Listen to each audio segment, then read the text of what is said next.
Varsity থেকে বের হয়ে মেয়েটি হাঁটতে হাঁটতে হলের দিকে যাচ্ছে। খুবই সহজ সরল প্রাণবন্ত মেয়ে চারুলতা। দেখতে কিছুটা শ্যামবর্ণে হলেও চেহারা একটা আলাদা লাবণ্য আর মায়াবী ভাব আছে। তখনই পেছন থেকে কেউ যেন ডাক দিল, এই চারু, এদিকে একটু শোন। চারুলতা পিছনে ফিরে ওদিকে এগিয়ে গেল। ওখানে কয়েকজন ছেলেমেয়ের সাথে ওর বান্ধবী মায়া বসে আছে। কি রে মায়া, কিছু বলবি? আমরা এদিকে আড্ডা দিচ্ছি, আর তুই ক্লাস শেষ হতে না হতেই আমাকে রেখে হলের দিকে চলে যাচ্ছিস। চারুলতা একটু হেসে বলল, তুই তো জানিসই আমি ছেলেদের সাথে তেমন একটা মিশি না। আরে, এটা ভার্সিটি লাইফ, এখানে ছেলে মেয়ে সবাই বন্ধু। স্কুল কলেজে তোর কোনো ছেলে ফ্রেন্ড ছিল না বলে কি ভার্সিটিতেও হবে না? চারুলতা বলল, কিন্তু আমার ছেলেদের সাথে মিশতে ভালো লাগে না। তুই থাক, আমি হলে যাব, কাল পরীক্ষা আছে, পড়তে হবে। মায়া বিরক্তি নেই বলছে, উফ, তোর সবসময় শুধু পড়াশোনা আর পড়াশোনা। আচ্ছা যা। চারুলতা হলে গিয়ে ফ্রেশ হয়ে বিছানায় গা এলি দিতেই ঘুমিয়ে গেল। মোটামুটি ভালো স্টুডেন্ট হওয়ায় কলেজ পাশ করার পর একটা নামকরা ভার্সিটিতে পড়ার সুযোগ পেয়েছে। তাই নিজের শহর আর পরিবার ছেড়ে এই প্রথম অন্য একটা শহরে এসে একা থাকছে। তাই নতুন জায়গা, নতুন এলাকাতে মানিয়ে নিতে একটু কষ্টই হচ্ছে। চারুলতা খুব শান্ত আর ভদ্র একটা মেয়ে। ক্লাসের দুই একজন বান্ধবী ছাড়া অন্য কারোর সাথে তেমন একটা কথা বলে না। পরদিন ক্লাসে পরীক্ষা আরম্ভ হবে তখনই একটা ছেলে ক্লাসের ভিতরে এসে বসার জন্য সিট খুঁজতে থাকে। কিন্তু চারুলতার পাশের সিট ছাড়া আর কোথাও সিট ফাঁকা নেই। ছেলেটি এসে চারুলতার পাশের সিটেই বসল। চারুলতা একবার সেদিকে বিরক্তির ভঙ্গিতে তাকিয়ে দেখল, আর ব্যাগ থেকে কলম বের করতে করতে মনে মনে বলছে, ধ্যাত, আমি তো ছেলেদের সাথে বসি না, এটা আবার কোথা থেকে এলো? আরে, আমার ক্যালকুলেটরটা কোথায়? হাই হাই, আমি তো মনে হয় ওটা রুমেই ফেলে এসেছি। শিট। পরীক্ষা শুরু হলে চারুলতা প্রশ্নের দিকে তাকিয়ে বসে আছে। ম্যাথমেটিক্যাল সাবজেক্টের পরীক্ষা, তাই এখন আর কিছুই করার নেই। লিখতে না পারে চারুলতা কান্না করা শুরু করে দিল। তখন পাশের ছেলেটি এদিকে তাকিয়ে বলছে, অ্যানি প্রবলেম চারুলতা, আমি ভুল করে আমার ক্যালকুলেটর রুমে ফেলে এসেছি। ও এই কথা? তুমি আমার ক্যালকুলেটর নিতে পারো। চারুলতা আর কিছু না ভেবে ক্যালকুলেটরটা নিয়ে পরীক্ষা দিল। পরীক্ষা শেষে চারুলতা ছেলেটাকে ওটা ফেরত দেওয়ার সময় বলেছে, থ্যাঙ্কস, কিন্তু তুমি আমার নাম জানলে কিভাবে? আজব তো, একই ক্লাসে পড়ি আর নাম জানবো না? তোমাকে তো ক্লাসে আর মায়ের সাথে সবসময় দেখি। তুমি তো মায়া আর কয়েকজন মেয়ে ছাড়া ক্লাসের কারোর সাথে তেমন কথাই বলো না, আমাদের চিনবে কিভাবে? চারুলতা বলল, আমি আসলে ছেলেদের সাথে তেমন একটা কথা বলি না। তখনই মায়া ওখানে এসে বলল, হ্যাপি বার্থডে কাব্য, তোর কিন্তু ট্রিট দেওয়ার কথা ছিল। ছেলেটার মায়ের দিকে তাকিয়ে বলছে, খালি খাই খাই তাই না? ঠিক আছে চল। চারুলতা ছেলেটাকে বলল, আজকে তোমার বার্থডে, হ্যাপি বার্থডে। কাব্য মুচকি এসে বলল, থ্যাঙ্কস। মায়া এবার চারুলতার হাত ধরে টেনে বলছে, কিরে, তুই এখনো বসে আছিস কেন? ওঠ, যাবি না? আমি কেন যাব, তোরা যা, আমি হলে চলে যাচ্ছি। দেখ চারু, তুই সবসময় ঝামেলা করিস, চল তো। ও হচ্ছে কাব্য, আমাদের গ্রুপের ফ্রেন্ড, আর আমাদের ফ্রেন্ড মানে তো তোরও ফ্রেন্ড। চারুলতা বলল, তোরা যা, প্লিজ আমাকে এর মধ্যে টানিস না। চারুলতা ক্লাসরুম থেকে বের হয়ে তানিয়ার সাথে হলে চলে গেল। বিকেলবেলা একটা ফটোকপির দোকানে কিছু শিট কপি করার সময় তখনকার ওই ছেলে কাব্য, ওর সাথে আবার দেখা হলো। কাব্য চারুলতাকে দেখে বলছে, হাই চারুলতা। চারুলতা বিরক্তির ভঙ্গিতে বলল, হাই। আচ্ছা, তোমার ফোন নাম্বারটা দেওয়া যাবে? চারুলতা অবাক হয়ে বলছে, কেন, কি দরকার? না মানে এমনিতেই, একসাথে পড়ি, ফোন নাম্বার কি থাকতে পারে না? চারুলতা বলল, সরি, আমি ছেলেদেরকে ফোন নাম্বার দিই না, আমি শুধু মেয়েদের সাথেই কথা বলি। চারুলতা ওখান থেকে চলে আসলো। রাতের বেলা ব্যাগ থেকে শিট বের করতে গিয়ে দেখল ব্যাগে একটা শিট নেই। উফ, তার মানে ওটা ফটোকপির দোকানে ফেলে এসেছি। ও শিট, কাল পরীক্ষা, আর এখন তো ফটোকপির দোকানটাও বন্ধ হয়ে গেছে। মায়া চারুলতার অস্থিরতা দেখে বলছে, কি রে, কি হয়েছে? আর বলিস না, ফটোকপির দোকানে শিট ফেলে এসেছি। মায়া বলল, তো এত টেনশনের কি আছে, কাল গিয়ে পাবি। আরে, আজ রাতে পড়ব কিভাবে, কাল তো পরীক্ষা। তখনই মায়ের ফোনে কাব্য কল দেয়। হ্যাঁ কাব্য বল, আমি তোর হলের সামনে। চারুলতা একটা সিট ফেলে রেখে এসেছে, ওটা দিতে এসেছি, ওকে হলে নিচে আসতে বল। চারুলতা অবাক হয়ে এটা শুনে নিচে নেমে এসে কাব্যর থেকে সিট নিল। তুমি কিভাবে আমার সিট পেলে, আর কষ্ট করে এটা দিতেও এসেছ? আরে, তুই আজ যেভাবে পরীক্ষার হলে কান্না করছিলি, এখন আবার এই সিট না পেলে হার্ট ফেলও করতে পারিস, কারণ কাল পরীক্ষা, তাই দিতে এলাম। ওফস, সরি, তুই করে বলে ফেলেছি। না না, ঠিক আছে, অনেক ধন্যবাদ সিট নিয়ে আসার জন্য। আমি ফটোকপির দোকানের ভিতর যেতেই দোকানদার মামা বলল, ওটা তোমার, তুমি ফেলে গেছো। ঠিক আছে কাব্য, বাই। চারুলতা রুমে আসতেই মায়া বলে উঠল, তোর সিট পেয়েছিস, টেনশন কমেছে? দেখেছিস কাব্য ছেলেটা কত ভালো, তুই ওকে ফ্রেন্ড করতে পারিস, ফেসবুকে ওকে অ্যাড কর, কখন দরকার লাগে না লাগে, আর ও তো আমাদের গ্রুপেরই, অনেক হেল্পফুল একটা ছেলে। আমার তো ফেসবুক আইডি নেই। উফ, তুই যে কি ছাড়ো, এই যুগে এসেও তুই যে কোন যুগে পড়ে আছিস। এখন একটু স্মার্ট হ। এটা ভার্সিটি লাইফ, ফ্রেন্ডের সাথে কানেক্ট থাকতে হয়। দে তোর আইডি খুলে দি। কিন্তু মায়া, আমি ছেলেদের সাথে কানেক্ট থাকবো? মায়া বলো, আজব তো, তাতে সমস্যা কি? মানে ছেলেদের আমার কেমন যেন মনে হয়। দেখলি না, আমাকে কয়েকজন সিনিয়র ভাইয়া প্রপোজ করেছে। আমার ছেলেদের খুব একটা সুবিধার মনে হয় না। মেয়েদের সাথে প্রেম করা ছাড়া ওরা কিচ্ছু বোঝে না। খুব খারাপ হয় ওরা। মায়া বলল, আরে সবাইকে শুধু প্রেম করতে চাইবে, ফ্রেন্ড কি থাকবে না? আর ফেসবুকে সেরকম কেউ কিছু বললে অবস্থা বুঝে ব্যবস্থা নিবি, ব্যাস। নতুন ফেসবুক আইডি খোলার পর চারুলতার সবকিছুই নতুন লাগতে শুরু করে। কারণ এসবের সাথে সে আগে পরিচিত ছিল না। হলের বান্ধবীদের দেখা দেখি চারুলতাও এখন ছেলেদের সাথে ফেসবুকে চ্যাটিং করা এবং ক্লাসে এসেও কথা বলা শুরু করেছে। এরই মধ্যে ক্লাসে একদিন চারুলতা অচেতন হয়ে যায়। মায়ার কাব্যকে হসপিটালে নিয়ে গেল। ডাক্তার ওকে দেখে বলেছে ওর শরীরে রক্তের হিমোগ্লোবিনের পরিমাণ খুব কম, আর ঠিকমতো খাওয়া দাওয়া করে না, তাই শরীর খুব দুর্বল। তখন চারুলতাকে স্যালাইন দেওয়া থেকে শুরু করে ওষুধপত্র এবং হসপিটালের বিল সবকিছুই কাব্য দিয়ে দেয়। এমনকি ওই দিন চারুলতার জন্য বাইরে থেকে আনা খাবার ও ফলমূল এনে দিয়েছে। একটু সুস্থ হলে চারুলতা মনে মনে ভাবছে, ছেলেটাকে যতটা খারাপ মনে করেছিলাম ততটা খারাপ নয়, একে আমার ফ্রেন্ড করাই যায়। এরপর চারুলতার সাথে কাব্যের ফ্রেন্ডশিপ হয়ে গেল। শুধু ফ্রেন্ড নয়, এখন চারুলতার সাথে কাব্যের খুব ভালো বন্ধুত্ব হয়েছে। চারুলতা এখন শুধু ক্লাসের একটা ছেলের সাথে মিশে সে হচ্ছে কাব্য। ক্যাম্পাসের সব জায়গায় সবকিছুতে সে শুধু কাব্যের সাথেই ঘোরে। কাব্য চারুলতাকে বলছে, তোকে তো অনেক ছেলে প্রপোজ করেছে, কিন্তু তুই অ্যাকসেপ্ট করিস না কেন? একটা কেউ তোর ভালো লাগে না? না রে কাব্য, চিনি না জানি না, কিভাবে তাকে অ্যাকসেপ্ট করি বলতো? তা তোর কেন গার্লফ্রেন্ড নেই? মনের মতো কাউকে পায়নি, পেলে তোর ভাবি বানাতে বেশি সময় লাগবে না। আচ্ছা, তাই নাকি? কাব্য আর চারুলতা ক্যাম্পাস থেকে বের হতেই কাব্যের পরিচিত এক বড় ভাইয়ের সাথে ওর দেখা হয়। কাব্য যখন ওর বড় ভাইয়ের সাথে কথা বলছিল, তখন সেই বড় ভাই বারবার শুধু চারুলতার দিকে দেখছিল। চারুলতাও একবার ছেলেটার দিকে তাকাতেই তার চোখে চোখ পড়ল। ছেলেটা দেখতে হ্যান্ডসাম আর নায়ক নায়ক ভাব। কথা শেষ হলে কাব্য আবার যখন চারুলতার সাথে হাঁটতে শুরু করলো, তখন চারুলতা বলে উঠল, কে উনি? উনি কি আমাদের ক্যাম্পাসের কেউ? না, উনি ফজলের আপ্পি। এখন ইঞ্জিনিয়ারিং পড়ছে, আর আমাদের থেকে 2 বছরের সিনিয়র। আমার এলাকার পরিচিত বড় ভাই, তাই এখানে মাঝে মধ্যে দেখা হয়। কেন বলতো, পছন্দ হয়েছে নাকি? অবশ্য তাকে দেখে তো আবার সব মেয়ে ক্রাশ খায়। ধুর, হয়তো ওনার গার্লফ্রেন্ড আছে। আর যদি না থাকে তখন কি করবি? কাব্য, কি বলিস এসব? আমার আবার এসব হয় নাকি? আমার ছেলেদের একদম বিলিভ হয় না। ছেলেরা শুধু মেয়েদের ধোকা দেয়।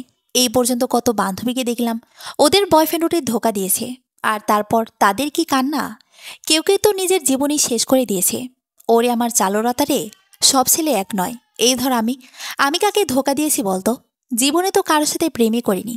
হয়েছে থাক কাব্য, প্রেম করলে তো তার বান্ধবী চারুলতাকে ভুলেই যাবে। তার চেয়ে বরং এভাবেই ভালো আছে। তোর কেমন ছেলে পছন্দ? এই ধর, ছেলে সব কিছুতেই সেরা হবে, একদম নায়ক। যেমন রূপে গুণে আচরণে সব দিক থেকে পারফেক্ট, সেই হবে আমার জীবনের নায়ক। চারুলতার রুমে এসে ফোনটা বের করে ফেসবুকে ঢুকতেই দেখতে পায় ফজলে রাব্বি নামে একটা ফ্রেন্ড রিকোয়েস্ট। নামটা দেখে খুব অবাক হয়, আর ছবিটা দেখে চিনতে একটু অসুবিধা হলো না যে এটাই সে কাব্যর পরিচিত বড় ভাই, যার সাথে আজই দেখা হয়েছিল। ছবিটা দেখে তো মনে হচ্ছে পুরাই হিরো। এমন একজনকেই তো চারুলতা মনে মনেই চায়, কিন্তু দেখতে সুন্দর হলে কি হবে? মানুষটা যে কেমন তা তো বোঝা যাচ্ছে না। চারুলতা মনে মনে ভাবছে, ফ্রেন্ড রিকোয়েস্ট অ্যাকসেপ্ট করাই যায়। একটা হ্যান্ডসাম ছেলে ফ্রেন্ড লিস্টে থাকলে খুব একটা ক্ষতি হবে না। চারুলতা ফ্রেন্ড রিকোয়েস্ট অ্যাকসেপ্ট করার 2 দিন পর রাব্বি ছেলেটা ওকে মেসেজ করে। চারুলতা টুকটাক রিপ্লাই করলো। এরপর আরও অনেক চ্যাটিং হয়। তারপর চারুলতা জানতে পারে রাব্বির এখন কোনো গার্লফ্রেন্ড নেই। কিছুদিন আগে ওর ব্রেকআপ হয়েছে। রাব্বি ওকে অনেক ভালোবাসতো, কিন্তু মেয়েটা নাকি ওকে ধোকা দিয়েছে। এটা শুনে চারুলতার খুব খারাপ লাগে। তখন রাব্বির প্রতি একটা মায়া কাজ করে। রাব্বির কথাবার্তা শুনে রাব্বিকে ভালো ছেলে বলেই মনে হলো, তাই রাব্বির সাথে চারুলতার এখন সবসময় কথা হয়। চারুলতার ফোন নাম্বার রাব্বিকে দিয়েছে। চারুলতা কাব্যকে যেরকম বিলিভ করে, রাব্বিকে ওরকমভাবে বিলিভ করা শুরু করেছে। একটা আলাদা ভালো লাগা কাজ করা শুরু করে দিয়েছে রাব্বির প্রতি। কেন যেন রাব্বির সাথে কথা বলতে ওর খুব ভালো লাগে। প্রায় 1 মাস পর এমনি একদিন রাব্বির সাথে ফোনে কথা বলার সময় রাব্বি জানায় ও নাকি চারুলতাকে পছন্দ হয়েছে। চারুলতার এটা শুনে বুকের ভেতরে ঢোকপোক করা শুরু করে, কারণ চারুলতাও যে রাব্বিকে ভালো লেগে গেছে আর একটা মেয়ে ওকে ধোকা দিয়েছে, এটা মনে হলে ওর প্রতি খুব মায়া হয়। আর এমনিতে তো ওর প্রতি একটা আকর্ষণ কাজ করে। ছেলেটা কি সুন্দর করে কথা বলতে পারে, মনে হয় তার কথায় জাদু আছে, শুধু মুগ্ধ হয়ে শুনতে ইচ্ছে হয়। এমন একটা ছেলের সাথে কেউ এমন করে, ইস, আমার তো মনে হয় ওকে ভালোবাসি, খুব ভালোবাসি। চারুলতা মনে মনে ভাবছে, আমি মনের হয় আমার জীবনের নায়ককে পেয়ে গেছি। ও সব দিক থেকেই পারফেক্ট। চারুলতা ছেলেদের সাথে তেমন মিশত না বলেই জানতো যে ছেলেরা এত সহজে এভাবে একটা মেয়েকে পটাতে পারে। চারুলতা খুব সহজ সরল বলে কাব্যর মতো রাব্বিকেও বিলিভ করেছে। রাব্বির সব কথাগুলো সে বিলিভ করেছে। তাই চারুলতার মনে রাব্বির জায়গা করে নিয়েছে। আর চারুলতা এখন তার ভালো লাগার কথাটা রাব্বিকে জানালো। এরপর চারুলতা কাব্যকে রাব্বির বিষয়ে জানায় সে রাব্বির সাথে রিলেশনে যেতে চায়।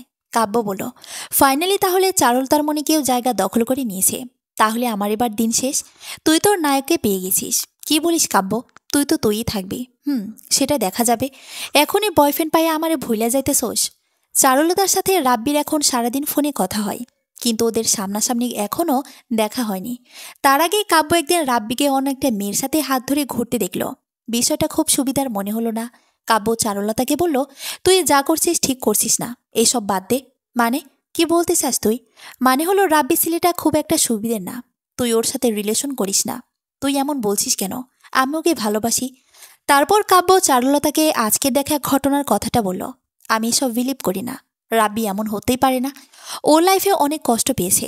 ও সব বলেছে আমায়। কাব্য বলল, দেখ, সেসব কিছু তো সত্যি নাও হতে পারে। আমি আর কিছু শুনতে চাই না। চারুলতা অনেকক্ষণ কান্নাকাটি করেছে। সে রাব্বিকে অনেক বিলিভ করে। আর এখন সে রাব্বিকে তার মনে জায়গা দিয়েও ফেলেছে, ভালোবেসে ফেলেছে রাব্বিকে। তখনই রাব্বির ফোন আসলো। চারুলতা রাব্বিকে এসব কথা বলে দিল। সব শুনে রাব্বি বলেছে, আরে তুমি কেন বুঝতে পারছো না? এগুলো কোনো কিছুই সত্যি নয়।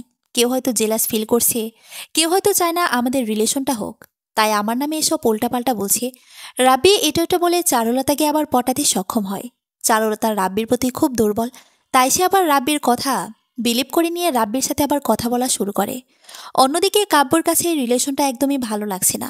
সে চারুলতার খারাপ চায় না, কিন্তু চারুলতা তো কিছুই বুঝতেই চাইছে না। সে তো রাব্বির প্রতি আবেগ নিয়ে বসে আছে। আর রাব্বি ছেলেটা তো তেমন ভালো না, যদি চারুলতার কোনো ক্ষতি করে। কাব্য রাব্বির মেসে গিয়ে ওর সম্পর্কে খোঁজ নিল। সেখানে গিয়ে জানতে পারে রাব্বির মতো লুচ্চা ছেলে তারা নাকি আর দেখেনি। রাব্বি নাকি প্রায় রুম ডেট করার জন্য বিভিন্ন মেয়েদের মেসে নিয়ে আসে। সে নাকি একসাথে একাধিক মেয়ের সাথে প্রেম করে আর এই সমস্ত কাজ করে। মেয়েরা ওর চেহারা, টাকা পয়সা আরও ইঞ্জিনিয়ারিং পড়ে বলে গলে যায়। আর রাব্বি তার কথা জাদু দিয়ে ভুলিয়ে খুব সহজে মেয়েদের পটিয়ে ফেলতে পারে। সে সব মেয়েদের কাছে নায়ক সেজে থাকে।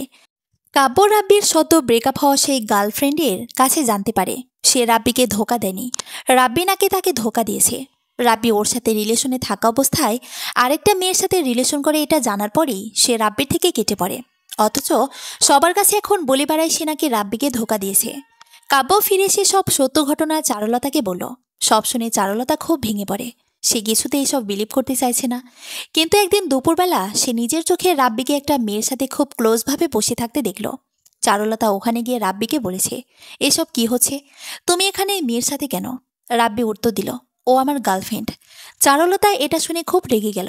শয়তান, তুই আমার সাথে প্রতারণা করলি? সবাই তাহলে ঠিকই বলেছে, তুই একটা প্রতারক।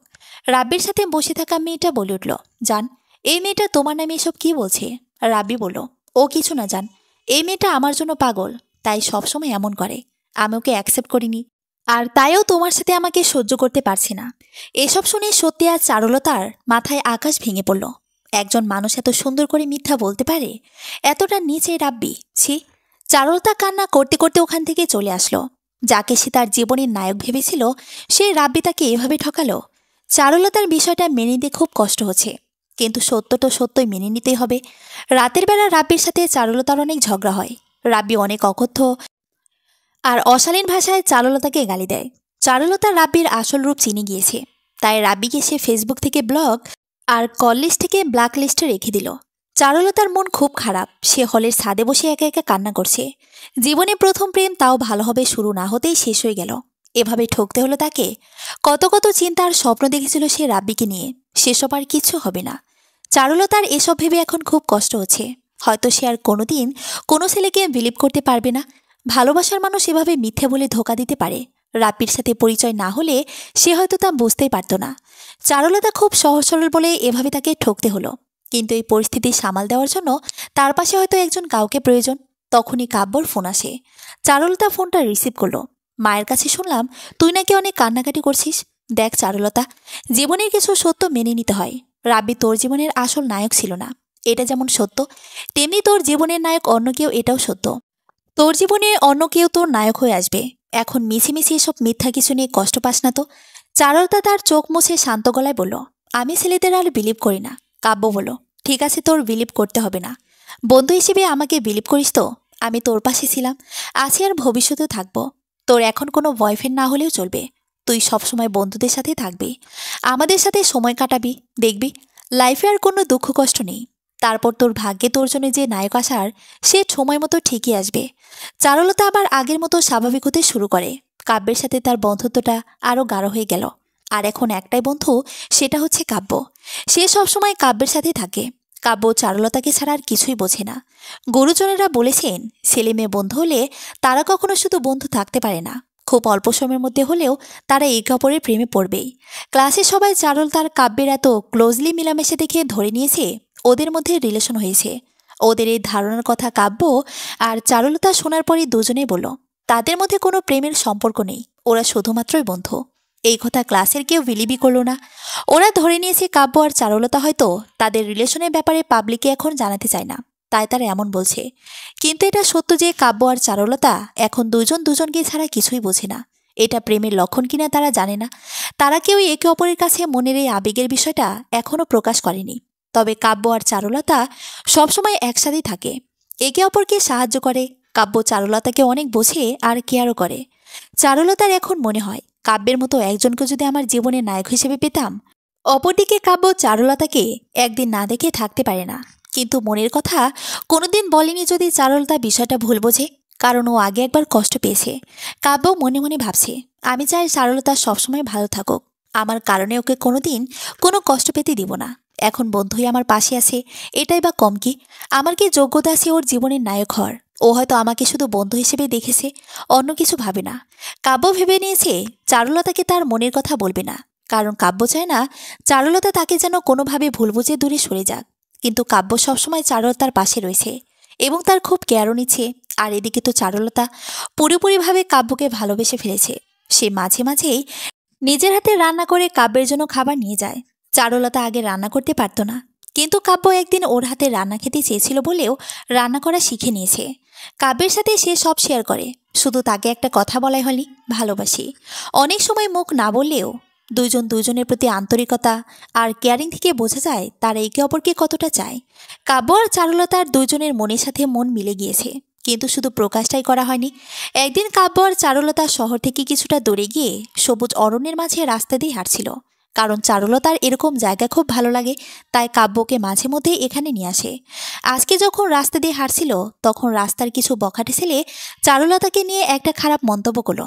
এটা শুনে কাব্যের মাথায় রক্ত উঠে যায়। তার চারুলতাকে নিয়ে কেউ এমন মন্তব্য করবে, এটা সে কিছুতেই সহ্য করতে পারবে না। কাব্যের সাথে সেই বকাটেদের এখন খুব ধস্তাধস্তি হচ্ছে। চারুলতা এটা দেখে খুব ভয় পেয়ে গেল। কাব্য প্লিজ বাদ দাও না, আর এখান থেকে চলো, ওরা ভালো নয়। চারুলতা কাব্যকে নিয়ে ওখান থেকে চলে আসে। কাব্য শুধু এখানে নয়, ক্যাম্পাসেও চারুলতাকে নিয়ে কেউ কিছু বললেও সেটা সহ্য করতে পারে না। চারুলতার রুমে বসে বই পড়ছিল, তখন মায়া বলল, কাব্যের সাথে প্রেম তাহলে ভালোই চলছে। উফ, তুইও? তুই এটা মনে করিস? দেখ, কাব্যের সাথে আমার কিছুই নেই, ও জাস্ট আমার ক্লোজ ফ্রেন্ড, আর কিছু না। হ্যাঁ, বুঝি বুঝি, ভালোবাসা না থাকলে কেউ কি কারোর জন্য এতটা করতে পারে? আমাদের তো ফ্রেন্ড কই, আমাদের জন্য তো এতটা করে না। আর তুই মুখে যা বলিস, ও সাথে সাথে তোর জন্য তাই করে। তখনই চারুলতার ফোনে রিংটং বেজে উঠল। একটা অচেনা নাম্বার থেকে কল এসেছে।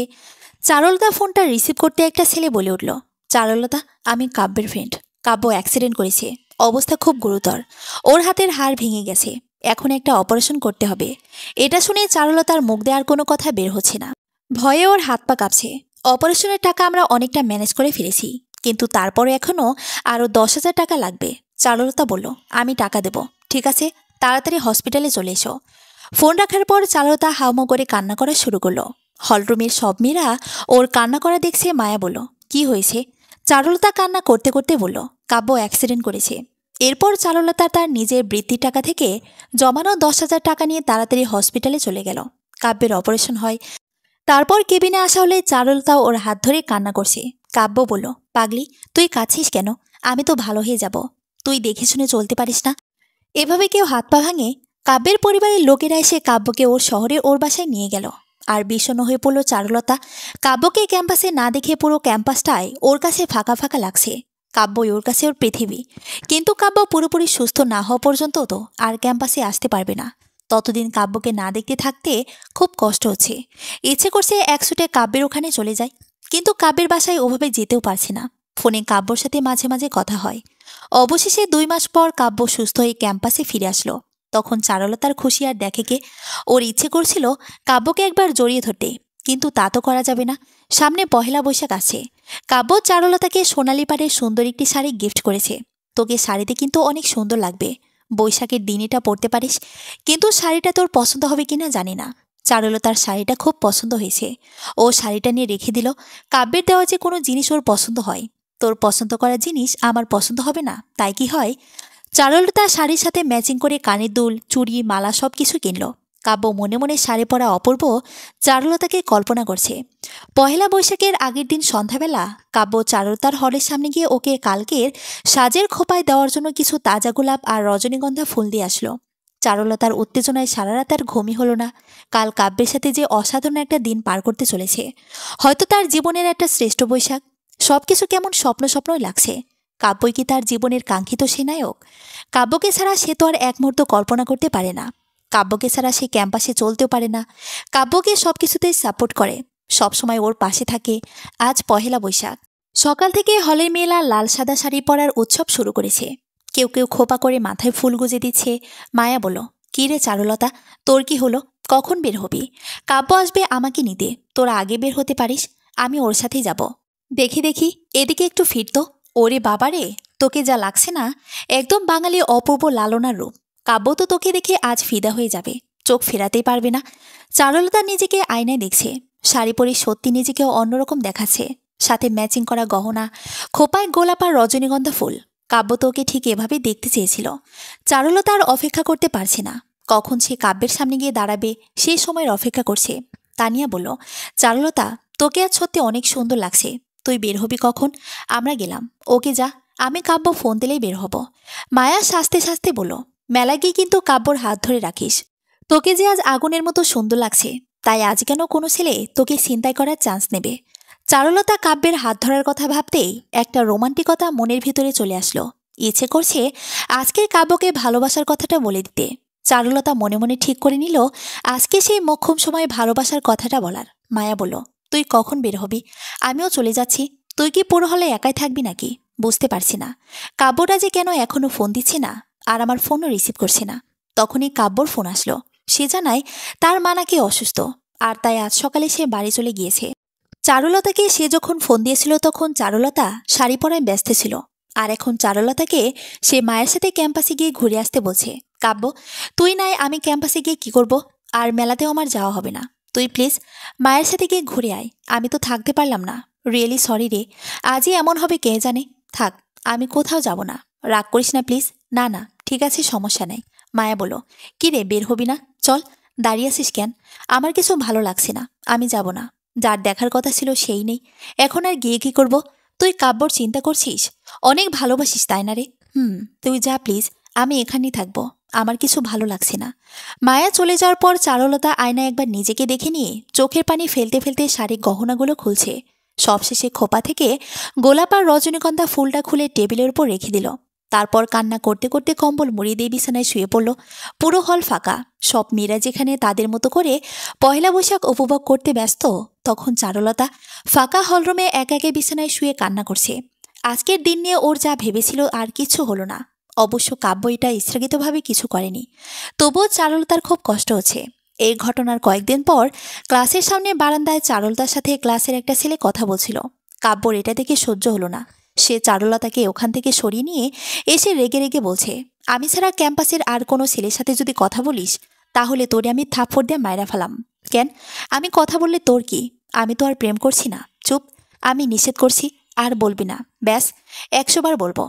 কাব্যকে এভাবে রাগাতে চারুলতার খুব ভালো লাগে। কাব্য চারুলতাকে মারতে গেলে চারুলতা দৌড় দিল। দৌড়াতে দৌড়াতে সিঁড়ি দিয়ে নামার সময় চারুলতা পড়ে যেতে গেলেই কাব্য চারুলতাকে ধরে ফেল। কিন্তু চারুলতার হাত থেকে ফোনটা সিঁড়িতে পড়ে গিয়ে ভেঙে টুকরো টুকরো হয়ে গেল। হাই, আমার ফোন। টাকা জমিয়ে এই ফোনটা কিনেছিলাম, এখন বাসায় বলেও আমার ফোন কিনে দিবে না আমায়। চারুলতা কান্না করা শুরু করে দিল।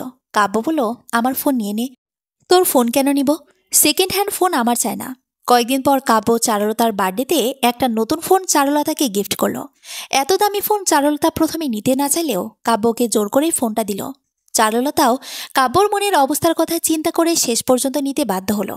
এভাবে হাসি খুনসুটিতে কেটে যাচ্ছিল দিন। চারুলতা কাব্যের সাথে খুব ভালো আছে। এরই মধ্যে চারুলতা একদিন কয়েকটা মেয়ের সাথে কাব্যকে ক্যান্টিনে বসে খেতে দেখল। ওটা দেখে সে ক্যান্টিনের দরজা থেকে রাগে ওখান থেকে চলে এলো। রুমে আসার পর কাব্য ফোন দিল, সে কাব্যের ফোন রিসিভ না করে বারবার কেটে দিচ্ছে। এভাবে কয়েকটা বার করার পর রিসিভ করলো। তোর সমস্যা কি? বিকেলে দেখা করতে বললাম, ক্যাম্পাসে না এসে ফোন বন্ধ করে রেখেছিস, এখন আবার ফোন কেটে দিচ্ছিস কেন? আমার সাথে তোর কথা বলা লাগবে না কেন? তুই ওই মেয়েদের নিয়ে থাক। মানে আমার সামনে ভাজা মাছ উল্টে খেতে জানিস না, আর ওইদিকে আজ তো কাঁচা মাছ খেয়ে নিস। তোকে ক্যান্টিনে কতগুলো মেয়ের সাথে বসে হা হা হি হি করতে দেখলাম। যা ওদের সাথে থাক, আমাকে ফোন দিবি না। ও এটা? আরে ওরা তো জুনিয়র। আমাকে বলল ভাইয়া আজ ট্রিট দেন, তাই আর না করতে পারিনি। আর তুই আমার সাথে কথা না বলে থাকতে পারবি? হইছে থাক। চারুলতা তুই বের হতো, তোর সাথে আমার কথা আছে। কাব্য আর চারুলতা সন্ধ্যায় রাস্তা দিয়ে হাঁটছে। কাব্য বলল, আচ্ছা চারু, আমি যদি কখনো না থাকি তখন তুই কি করবি? এমনিতে চারুলতা অনেক রেগে আছে। এখন কাব্যের এসব কথা শুনে আরো রেগে গেল। সে কাব্যকে কিলঘুষি দিতে শুরু করেছে। তুই থাকবি না মানে? কই যাবি তুই? চারুলতা এখন কাব্যের প্রতি খুব দুর্বল। এই 4 বছরে অনেক ভালোবেসে ফেলেছে সে কাব্যকে। মানে আমাদের পড়াশোনা তো শেষের দিকে, এরপর তো আমরা যার যার বাড়ি চলে যাব। তখন তো আর আমাদের এভাবে দেখা হবে না। চারুলতা অলরেডি কান্না করে দিয়েছে। কাব্য বলল, আরে তুই এমন করছিস কেন? চারুলতা তার চোখের পানি মুছে বলল, না কিছু না। এরপর দুজনে অনেকক্ষণ নীরব। উদ্দেশ্যহীনভাবে রাতের বেলা দুজন পাশাপাশি রাস্তায় হেঁটে চলেছে। নীরবতা ভেঙে কাব্য বলল, চারুলতা, আমি তোকে ভালোবাসি, অনেক ভালোবাসি। চারুলতা অবাক হয়ে কাব্যের দিকে তাকিয়ে বলছে, কাব্য, এটা কি সত্যি? না মানে তুই অনেকক্ষণ ধরে চুপচাপ আসিস তো, তাই তোকে আবার রাগানোর জন্য এটা বললাম। তার মানে তুই মজা করেছিস আমার সাথে? চারুলতা রাস্তার মধ্যে কাব্যকে আবার মারা শুরু করলো। দেখতে দেখতে ক্যাম্পাস লাইফ শেষ হয়ে আসে। আজ বিদায়ের দিন। চারুলতা মনে মনে ভাবছে, আজকের পর তো আমি বাসায় চলে যাব। এরপর কাব্যের সাথে এরকমভাবে তো আর দেখা হবে না। আমি তো ওকে না দেখে থাকতেই পারবো না। এই কয়েক বছর আমরা যেভাবে সময় কাটিয়েছি, আমি সেসব কিছু ভুলতে পারবো না। অনেক মিস করব এসব দিন। ইচ্ছে করছে এখানে কাব্যের সাথে সারা জীবন থেকে যায়, আর সময়টা এখানে আটকে থাকুক। যেতে মন না চাইলেও চারুলতা কাব্যের থেকে বিদায় নিয়ে তার বাসায় চলে আসলো। বাসায় আসার পর চারুলতার বিয়ের জন্য তার পরিবার একজন পাত্র ঠিক করলে সে এখন বিয়ে করবে না বলে তাদের জানিয়ে দেয়। কারণ সে আগে নিজের পায়ে দাঁড়িয়ে সমাজে প্রতিষ্ঠিত হতে চায়। তাই চারুলতাকে এখন ভালো একটা চাকরি জোগাড় করতে হবে। সে চাকরির বাজারে নিজেকে প্রস্তুত করছে, আর কাব্যের জন্য অপেক্ষা করার সময়ও পাচ্ছে। মাঝে মাঝে কাব্যের সাথে তার ফোনে কথা হয়। বান্ধবীদের অনেকেই বিয়ে করে নিয়েছে। চারুলতাকেও বিয়ের জন্য বাসা থেকে চাপ দিচ্ছে, কিন্তু চারুলতা বরাবরই না করে দেয়। চাকরির দোহাই দিয়ে সে কাব্যকে ফোন দিয়ে বলল, আমার জন্য বাসা থেকে পাত্র দেখা শুরু করেছে, এখন কি করব বল? এই কথা শুনে কাব্যের বুকের ভিতরে মোচড় দিয়ে উঠল। কিন্তু সে চারুলতার কাছে তা প্রকাশ না করে বলল, তো বিয়ে করে সমস্যা কি? এত ভালো পাত্র হাতছাড়া করবি নাকি? চারুলতা কান্না করতে করতে বলছে, আমি এখন বিয়ে করতে পারবো না। কাব্য মনে মনে ভাবছে, তোকে সুখে রাখার মতো আমার কিছুই নেই, তাই তোর কাছে থাকলে আমি কষ্ট পাবো। আমার কোনো যোগ্যতা নেই তোর সামনে দাঁড়ানোর। আমি তোকে কিছুতেই কষ্ট দিতে পারবো না। আমার এখন অনেক টাকার প্রয়োজন। মার চিকিৎসা করাতে হবে, আমাদের নতুন একটা বাড়ি করতে হবে। আমার কাঁধে এখন অনেক দায়িত্ব। আমি তোকে এই অবস্থায় কিভাবে বিয়ে করব বল? তোকে আমি আমার এই কষ্টের জীবনের সাথে জড়াতে চাই না। আমি মন থেকে চাই তুই অনেক ভালো থাক, সুখে থাক। চারুলতা বলল, কি রে, চুপ করে আছিস কেন? আমি সামনের সপ্তাহে দেশের বাইরে চলে যাচ্ছি। কয়েক বছর হয়তো তোর সাথে আর দেখা হবে না। ভালো থাকিস চারুলতা। নিজের আর পরিবারের কথা চিন্তা করে সিদ্ধান্ত নিবি। আশা করি সুখী হবি। আর তুই যদি তোর নায়ককে পেয়ে যাস, তার জন্য শুভ কামনা রইল। কাব্য বিদেশে চলে গেল। চারুলতা একটা মাল্টিন্যাশনাল কোম্পানিতে ভালো পোস্টের জব পেয়েছে। অফিসে আর জয়েন করার দিন চারুলতা একটা সুন্দর শাড়ি পরে রেডি হয়ে অফিসে চলে গেল। অফিস গিয়ে কলিগদের কাছে শুনতে পায়, এ অফিসের নতুন বস নাকি নায়কের মতো সুন্দর। এত হ্যান্ডসাম আর স্মার্ট বস নাকি তারা আগে দেখেনি। বসের এটা সুন্দর ওটা সুন্দর, হাইট, ফিটনেস, হেয়ার স্টাইল, ঠোঁট, কথা বলার স্টাইল দেখে মেয়ে কলিগরা সবাই রীতিমতো ক্রাশ। তারা সবাই বসের একটু কাছে কাছে থাকতে চায়। চারুলতা এসব শুনে রাগে ফুঁসছে। ইস, চুপ করুন তো আপনারা। সুন্দর হয়েছে তো কি হয়েছে, ছি, লজ্জা শরম নেই নাকি আপনাদের? কলিগ রিয়া বলল, আরে ম্যাম, আপনি তো আমাদের বস নায়ক রাফি হাসানকে এখনও দেখেননি। দেখলে মাথা ঘুরে যাবে আপনার। এমন কোনো মেয়ে নেই যে ওনার একটা কিস পেতে চায় না। ওনাকে কাছে পাওয়ার জন্য শত শত মেয়ে হা করে আছে। চারুলতা এবার আরও রেগে বলল, বুঝেছি, সুন্দর ছেলেদের ক্যারেক্টার এমনই হয়। আপনাদের বসও নিশ্চয়ই আমার ওই রাব্বি লুচ্চার মতো। তখনই বস রাফি হাসান অফিসে এসে উপস্থিত। কলিগরা তাকে দাঁড়িয়ে সম্মান জানালো। সে চারুলতার এই কথাটা শুনে ফেলেছে। চারুলতা এখন খেয়াল করলো যে তাদের বস এসে গেছে। সে এখন ভয়ে ভয়ে দাঁড়িয়ে নিচের দিকে তাকিয়ে আছে আর মনে মনে ভাবছে, নিশ্চয়ই আমার কথা উনি শুনে নিয়েছে। এখন হয়তো আজই আমাকে চাকরি থেকে বের করে দেবে। এতে কষ্টে পাওয়া এই চাকরি প্রথম দিনেই শেষ। রাফি চারুলতার সামনে এসে দাঁড়িয়ে আছে। চারুলতা কি বলবে ভেবে পাচ্ছি না। উনি তো কথাটা শুনে নিয়েছেন। উনি এবার শান্ত গলায় বললেন, আপনার নাম? চারুলতা ভয়ে ভয়ে উত্তর দেয়, চারুলতা খন্দকার। আজই জয়েন করেছেন তাই তো? জি স্যার। কাকে যেন লুচ্চা বলেছিলেন আপনি? সরি স্যার, আমি আপনাকে কিছু বলিনি। আমার এক পরিচিত মানুষকে বলেছি। ও আচ্ছা, তাই, ঠিক আছে। আপনি আমার চেম্বারে আসুন। স্যার, আমি আপনাকে কিছু বলিনি। ওকে, বুঝেছি তো। আপনি আমার চেম্বারে আসুন, তারপর আমি আপনাকে বুঝিয়ে দিচ্ছি। চারুলতা খুব ভয় পেয়ে গেল। চাকুরিটা বোধহয় শেষ। চারুলতা রাফির চেম্বারে যাওয়ার পর খুব অবাক হয়, কারণ ইনি তেমন কিছুই বললেন না। কয়েকটা ফাইল হাতে ধরিয়ে দিয়ে বলছে, এগুলো ভালো করে দেখে নিন। এখানে আমাদের কোম্পানির সব হিসাব নিকাশ রয়েছে, ভালো করে চেক করে নেবেন। আর তারপরে সে আজকের কাজের কিছু ফাইল নিয়ে যাবেন। এখন যান, আগে ওগুলো দেখে নিন। চারুলতার মুখে হাসি ফুটল। চাকুরিটা তাহলে আছে? যাক বাবা, বাঁচা গেল। রাফি চারুলতাকে মুচকি মুচকি হাসতে দেখে বলল, কি ব্যাপার, আপনি এখানে দাঁড়িয়ে হাসছেন কেন? Any problem? No sir, thank you, আমি আসছি। চারুলতা নিজের কেবিনে এসে ফাইলগুলো দেখতে দেখতে কাব্যের কথা মনে করল। এখন খুব মিস করছে কাব্যকে। ও এখন সাথে থাকলে খুব ভালো লাগতো। বিষয়টা ওর কাছে শেয়ার করা যেত। সে 2 দিন আগে ওর সাথে ফোনে কথা বলেছে। ইস, ছেলেটা এখন কাজের চাপে এতই ব্যস্ত থাকে যে আমাকেও ভুলে গেছে। আজ রাতে একবার ফোন দিয়ে ট্রাই করব, দেখি কথা বলা যায় কিনা। এসব ভাবতে ভাবতে চারুলতা সেই ভার্সিটি লাইফে ফিরে গেল। কত কত স্মৃতি জড়িয়ে রয়েছে কাব্যকে নিয়ে। সেদিন ছিল ভার্সিটির প্রোগ্রাম। কাব্য চেয়ারে বসে থাকা অবস্থায় ওর পাশে একটা মেয়ে এসে বসল। চারুলতা এটা দেখার সাথেই উঠে গিয়ে ওই মেয়েটার চেয়ারটা পেছন থেকে টান দিয়ে চেয়ার সহ মেয়েটাকে উল্টে দিকে ফেলে দিল। সাথে সাথে কাব্যসহ আশেপাশের ছেলেমেয়েরা হা হয়ে এদিকে তাকিয়ে দাঁড়িয়ে যায়। কাব্য বলল, তুই এটা কি করলি? ঠিক করেছি, তোর পাশে কোনো মেয়ে বসলে তার অবস্থা এমনই হবে। চারুলতা এসব ঘটনার কথা ভেবে একে একে হাসে। হঠাৎ সামনে তাকিয়ে খেয়াল করলো ওর বস রাফি হাসান ভ্রুকুচকে ওর দিকে তাকিয়ে এখানে দাঁড়িয়ে আছে। চারুলতা ওনাকে দেখে দাঁড়িয়ে যায়। উনি এবার বললেন, একা এভাবে হাসেন কেন আপনি? আর আপনাকে কতক্ষণ ধরে ফোন করছি, ফাইলগুলো চেক করা হয়নি আপনার? সরি স্যার, আমি দেখছি। ঠিক আছে, ওগুলো তাড়াতাড়ি দেখে আমার চেম্বারে নিয়ে আসুন, তারপর আজকের ফাইল নেবেন। Okay sir. রাফি চলে গেলে চারুলতা মনে মনে বলছে, কাব্য, তুই না আমাকে পাগল বানিয়ে ফেলছিস। চারুলতা ফাইলগুলো দেখতে দেখতেই কাব্যের সাথে আর একটা ঘটনার কথা মনে পড়ল। ওই দিন ছিল বৃষ্টির দিন। চারুলতাকে কাব্য বাস স্ট্যান্ড থেকে নিয়ে এসে এক রিক্সা করে চারুলতার হলের দিকে ফিরছে। চারুলতা আজই বাসা থেকে এসেছে, তাই কাব্যকে আনতে গিয়েছিল। হঠাৎ কাব্য চারুলতার ব্যাগে কিছু ওষুধের বোতল খেয়াল করলো। কাব্য ওগুলো দেখে বলছে, এগুলো কিসের ওষুধ রে? এই প্রশ্ন করায় চারুলতা অনেক লজ্জা পেয়ে যায়। একে তো এক রিক্সার ভিতরে, এত কাছাকাছি, তারপর আবার এই প্রশ্ন। চারুলতা আমতামতা করে বলল, আরে ওগুলো তো সব আমার ভিটামিনের ওষুধ। এবার বাসায় গিয়ে ডাক্তার দেখিয়েছি, তখন এসব দিয়েছে। এটা বলে চারুলতা মনে মনে ভাবছে, ওরে হাদারাম, এগুলো যে আমার পিরিয়ডের প্রবলেমের ওষুধ। প্রতিবার আমার পিরিয়ডের সময় মাত্রাতিরিক্ত পেট ব্যথার অনেক প্রবলেম হয় বলে এবার ডাক্তার দেখিয়েছি। আর তখনই ডাক্তার আমাকে এই ওষুধগুলো দেয়, যাতে পিরিয়ডের এই প্রবলেমগুলো আস্তে আস্তে ঠিক হয়ে যায়। ওসব কি আর তোকে বলা যাবে গাধা? কাব্য বলল, ও তাই, ভিটামিনের ওষুধ? চারুলতা এবার হাসতে হাসতে বলছে, হ্যাঁ রে, এসব ভিটামিনের ওষুধ। ভালো, তো খা বেশি করে ভিটামিনের ওষুধ।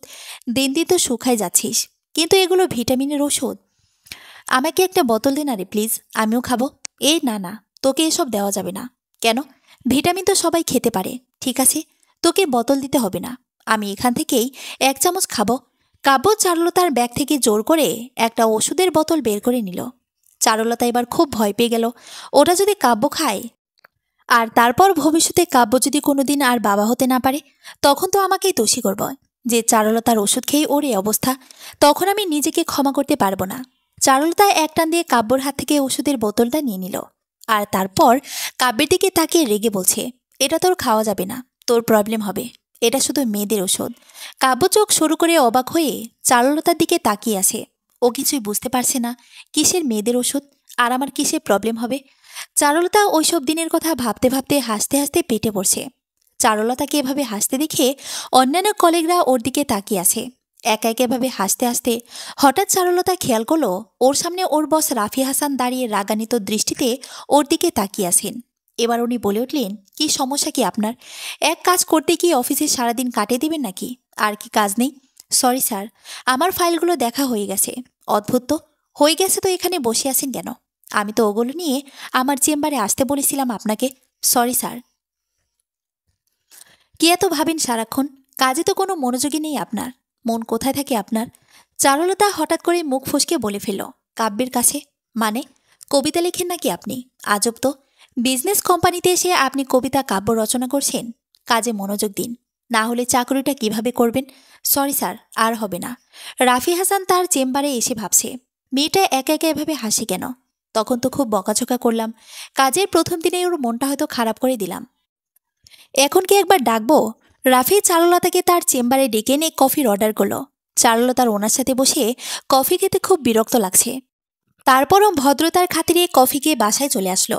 চারুলতার পরিবার চারুলতার বিয়ের জন্য আবার পাত্র দেখা শুরু করেছে।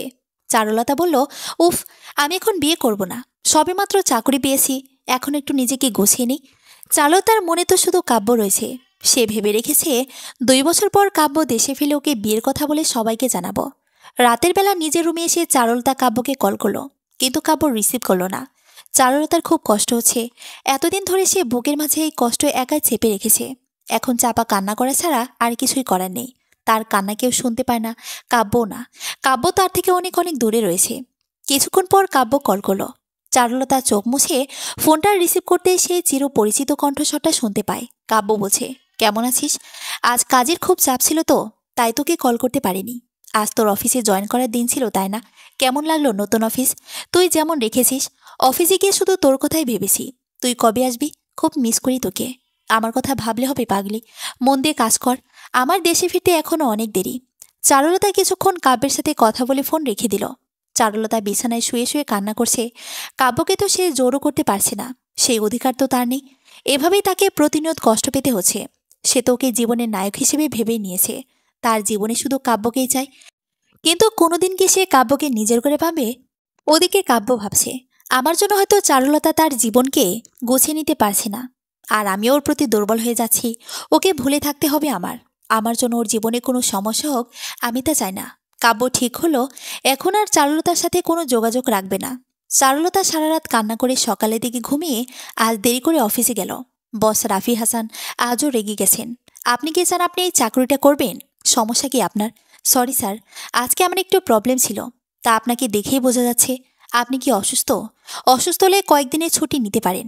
নো স্যার, সেটার দরকার হবে না, আমি কাজ করব। চারুলতা নিজের টেবিলে এসে বসলে কলিগ রিয়া এসে বলছে, ম্যাম, আপনার ফাইলগুলো আমাকে দিন। কেন? ওগুলো স্যার আমাকে নিতে বলেছেন। আপনি নাকি অসুস্থ? না না, আমি ঠিক আছি। আরে দিন তো, না হলে স্যার আবার আমার উপর রেগে যাবেন। চারুলতা রিয়াকে ফাইলগুলো দিয়ে দিল। সে এখন বসে বসে ভাবছে, আমি এখন কি করব? আমার তো আজ কোনো কাজই নেই। স্যার এত দয়ালু হলো কিভাবে? কালি উনি আমাকে দিয়ে কাজ করিয়ে নেওয়ার জন্য কেমন করছিলেন, আর আজ? তখনই অফিসের একজন কর্মচারী এসে চারুলতাকে নাস্তা আর চা দিয়ে গেল। এগুলো কি? আমি তো কোনো অর্ডার করিনি ম্যাম, স্যার আমাকে এগুলো দিতে বলেছেন। এটা শুনে পাশে থেকে রিয়া একটা চোখ টিপ মেরে বলল, কুছ কুছ হোতা হে। চারুলতার মেজাজ গরম হয়ে গেল। স্যারের মতিগতিও ভালো দেখছি না। কিছুক্ষণ পর রাফি চারুলতাকে তার চেম্বারে ডাকল। আপনি কান্না করছিলেন কেন? কি সমস্যা আপনার? স্যার, এটা আমার পার্সোনাল বিষয়। আপনি আমাকে আপনার সমস্যার কথা বলতে পারেন। আমি আপনার পাশে আছি। দেখি আমি কোনো সমাধান করতে পারি কিনা। আপনি কোনোদিন পারবেন না, আপনার সেই ক্ষমতা নেই। এটা শুনে রাফি চোখ সরু করে চারুলতার দিকে তাকিয়ে বলল, আপনি এভাবে রেগে যাচ্ছেন কেন? সরি স্যার, আমি আপনার সাথে এই বিষয়ে কোনো কথা বলতে চাই না। কি হয়েছে আপনার? আপনি তো আনমেরিড। তাহলে কি আপনার প্রেমিক আপনার সাথে প্রতারণা করেছে? চারুলতা আরও রেগে গেল। এবার চেঁচিয়ে বলছে, কাব্য অমন ছেলেই নয়। তাহলে? আমি আপনাকে এসব বলতে পারবো না।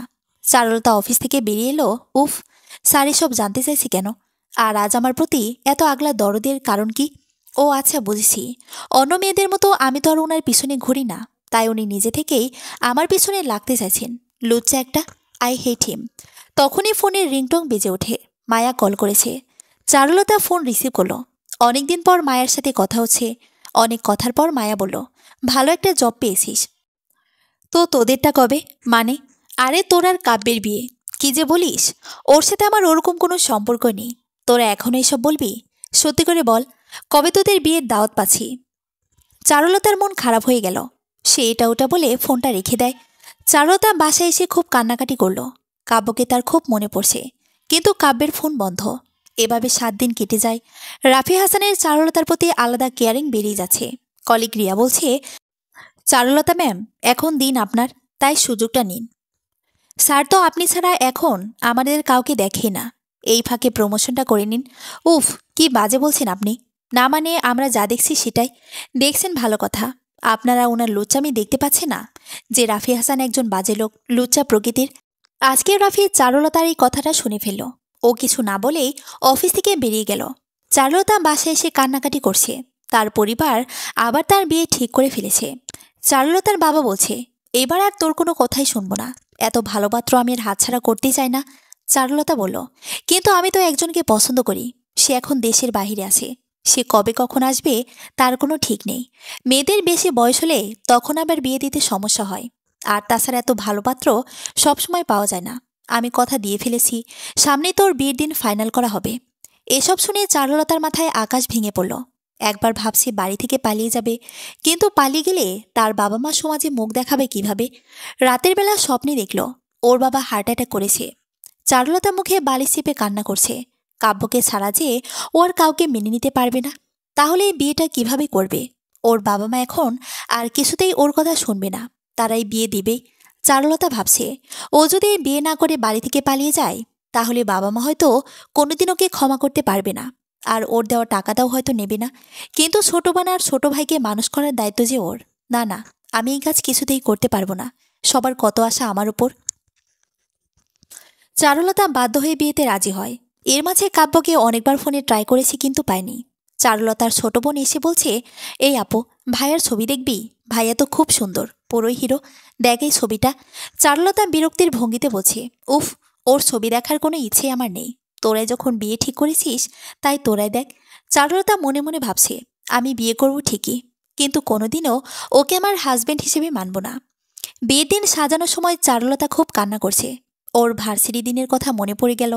আয়নার সামনে দাঁড়িয়ে চারুলতা বলছে, কাব্য, তুই তো আমাকে এভাবে দেখতে চেয়েছিলি। আমি আজ লাল শাড়ি পরেছি, অনেক সেজেছি, কিন্তু তুই নেই। কাব্য, তুই এটা কেন করলি আমার সাথে? ফিরে আয়, আমি তোকে ভালোবাসি, ফিরে আয়। চারুলতার কান্না কিছুতেই থামছে না। বাইরে থেকে দরজা ধাক্কানোর আওয়াজ পাওয়া যাচ্ছে। কি রে চারুলতা, দরজা খোল, বিয়ের সময় হয়ে গেছে।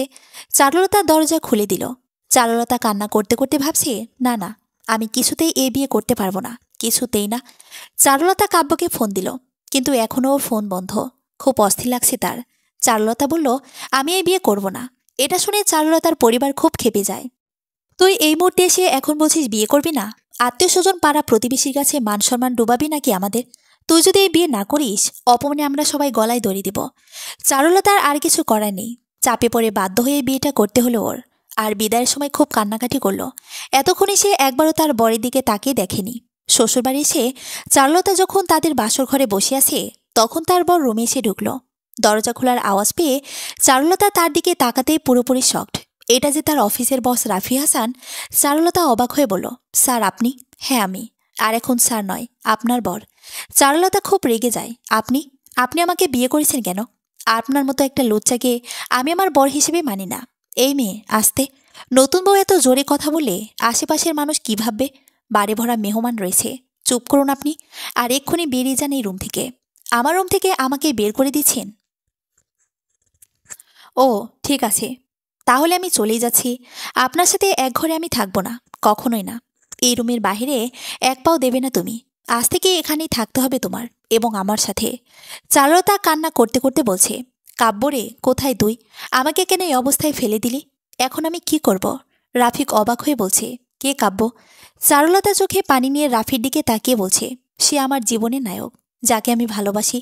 চারুলতা কান্না করতে করতে রাফির সামনে বিছানায় বসে পড়ল আর রাফির দিকে তাকিয়ে বলছে, আপনি প্লিজ এখান থেকে যান। আপনাকে আমার সহ্য হচ্ছে না। আমি শুধু পরিবারের চাপে পড়ে বাবা মার মুখের দিকে তাকিয়ে বিয়েটা করেছি। না হলে আমি নিজের ইচ্ছায় কিছুতেই বিয়ে করতাম না। আমি শুধু কাব্যকে ভালোবাসি। আমার জীবনে কাব্য ছাড়া আর কেউ নেই, আর কোনোদিন আসবেও না। আমি আপনাকে কোনোদিন আমার বর হিসেবে মেনে নেব না। আপনি জানতো এখান থেকে। আমার ভালো লাগছে না। এসব শুনে রাফির মাথা গরম হয়ে গেল। তুমি কি বলছো এসব? আমাকে ভালোবাসবে না মানে? হ্যাঁ, ঠিকই বলেছি। আমি আপনাকে কখনো ভালোবাসবো না। আমি শুধু কাব্যকেই ভালোবাসি। আর ওকে আমি কোনোদিন ভুলতেও পারবো না। আপনি আমাকে বিয়ে করে নিজের কপালে বাস নিজেই খেয়েছেন। কেন বিয়ে করেছেন আমাকে? আপনি আমাকে বিয়ে করবেন আমি তো এটা স্বপ্নেও ভাবতে পারিনি। বিয়ে করেছি কারণ তুমি একমাত্র মেয়ে যে কিনা বারবার আমাকে লুচ্চা বলেছ। তুমি আমার জীবনের প্রথম মেয়ে যে আমাকে না চিনে না চিনে লুচ্চা খ্যাতি দিয়ে দিয়েছ। কি করেছি আমি লুচ্চামির? জীবনে কোনোদিন কোনো মেয়ের দিকে খারাপ চোখে তাকায়নি। আর তুমি কিনা আমাকে লুচ্চা বললে? আপনি এমন কিছুই করেননি। না, কখনোই না। তাহলে অফিসের মেয়ে কলিগরা আপনাকে দেখে এমন করে কেন? আমার এমন ইউনিক পার্সোনালিটি দেখেই সবাই আমাকে পছন্দ করে। সবাই আমার প্রতি আকৃষ্ট হয়। কিন্তু আমার ওসব দেখার সময় নেই। শুধু তোমার ওই লুচ্চা কথাটা শোনার পর থেকে তোমার প্রতি আমার আগ্রহ বেড়ে গেল। তারপর তোমার সম্পর্কে খোঁজ নিয়ে জানলাম মেয়ে হিসেবে তুমি খারাপ না।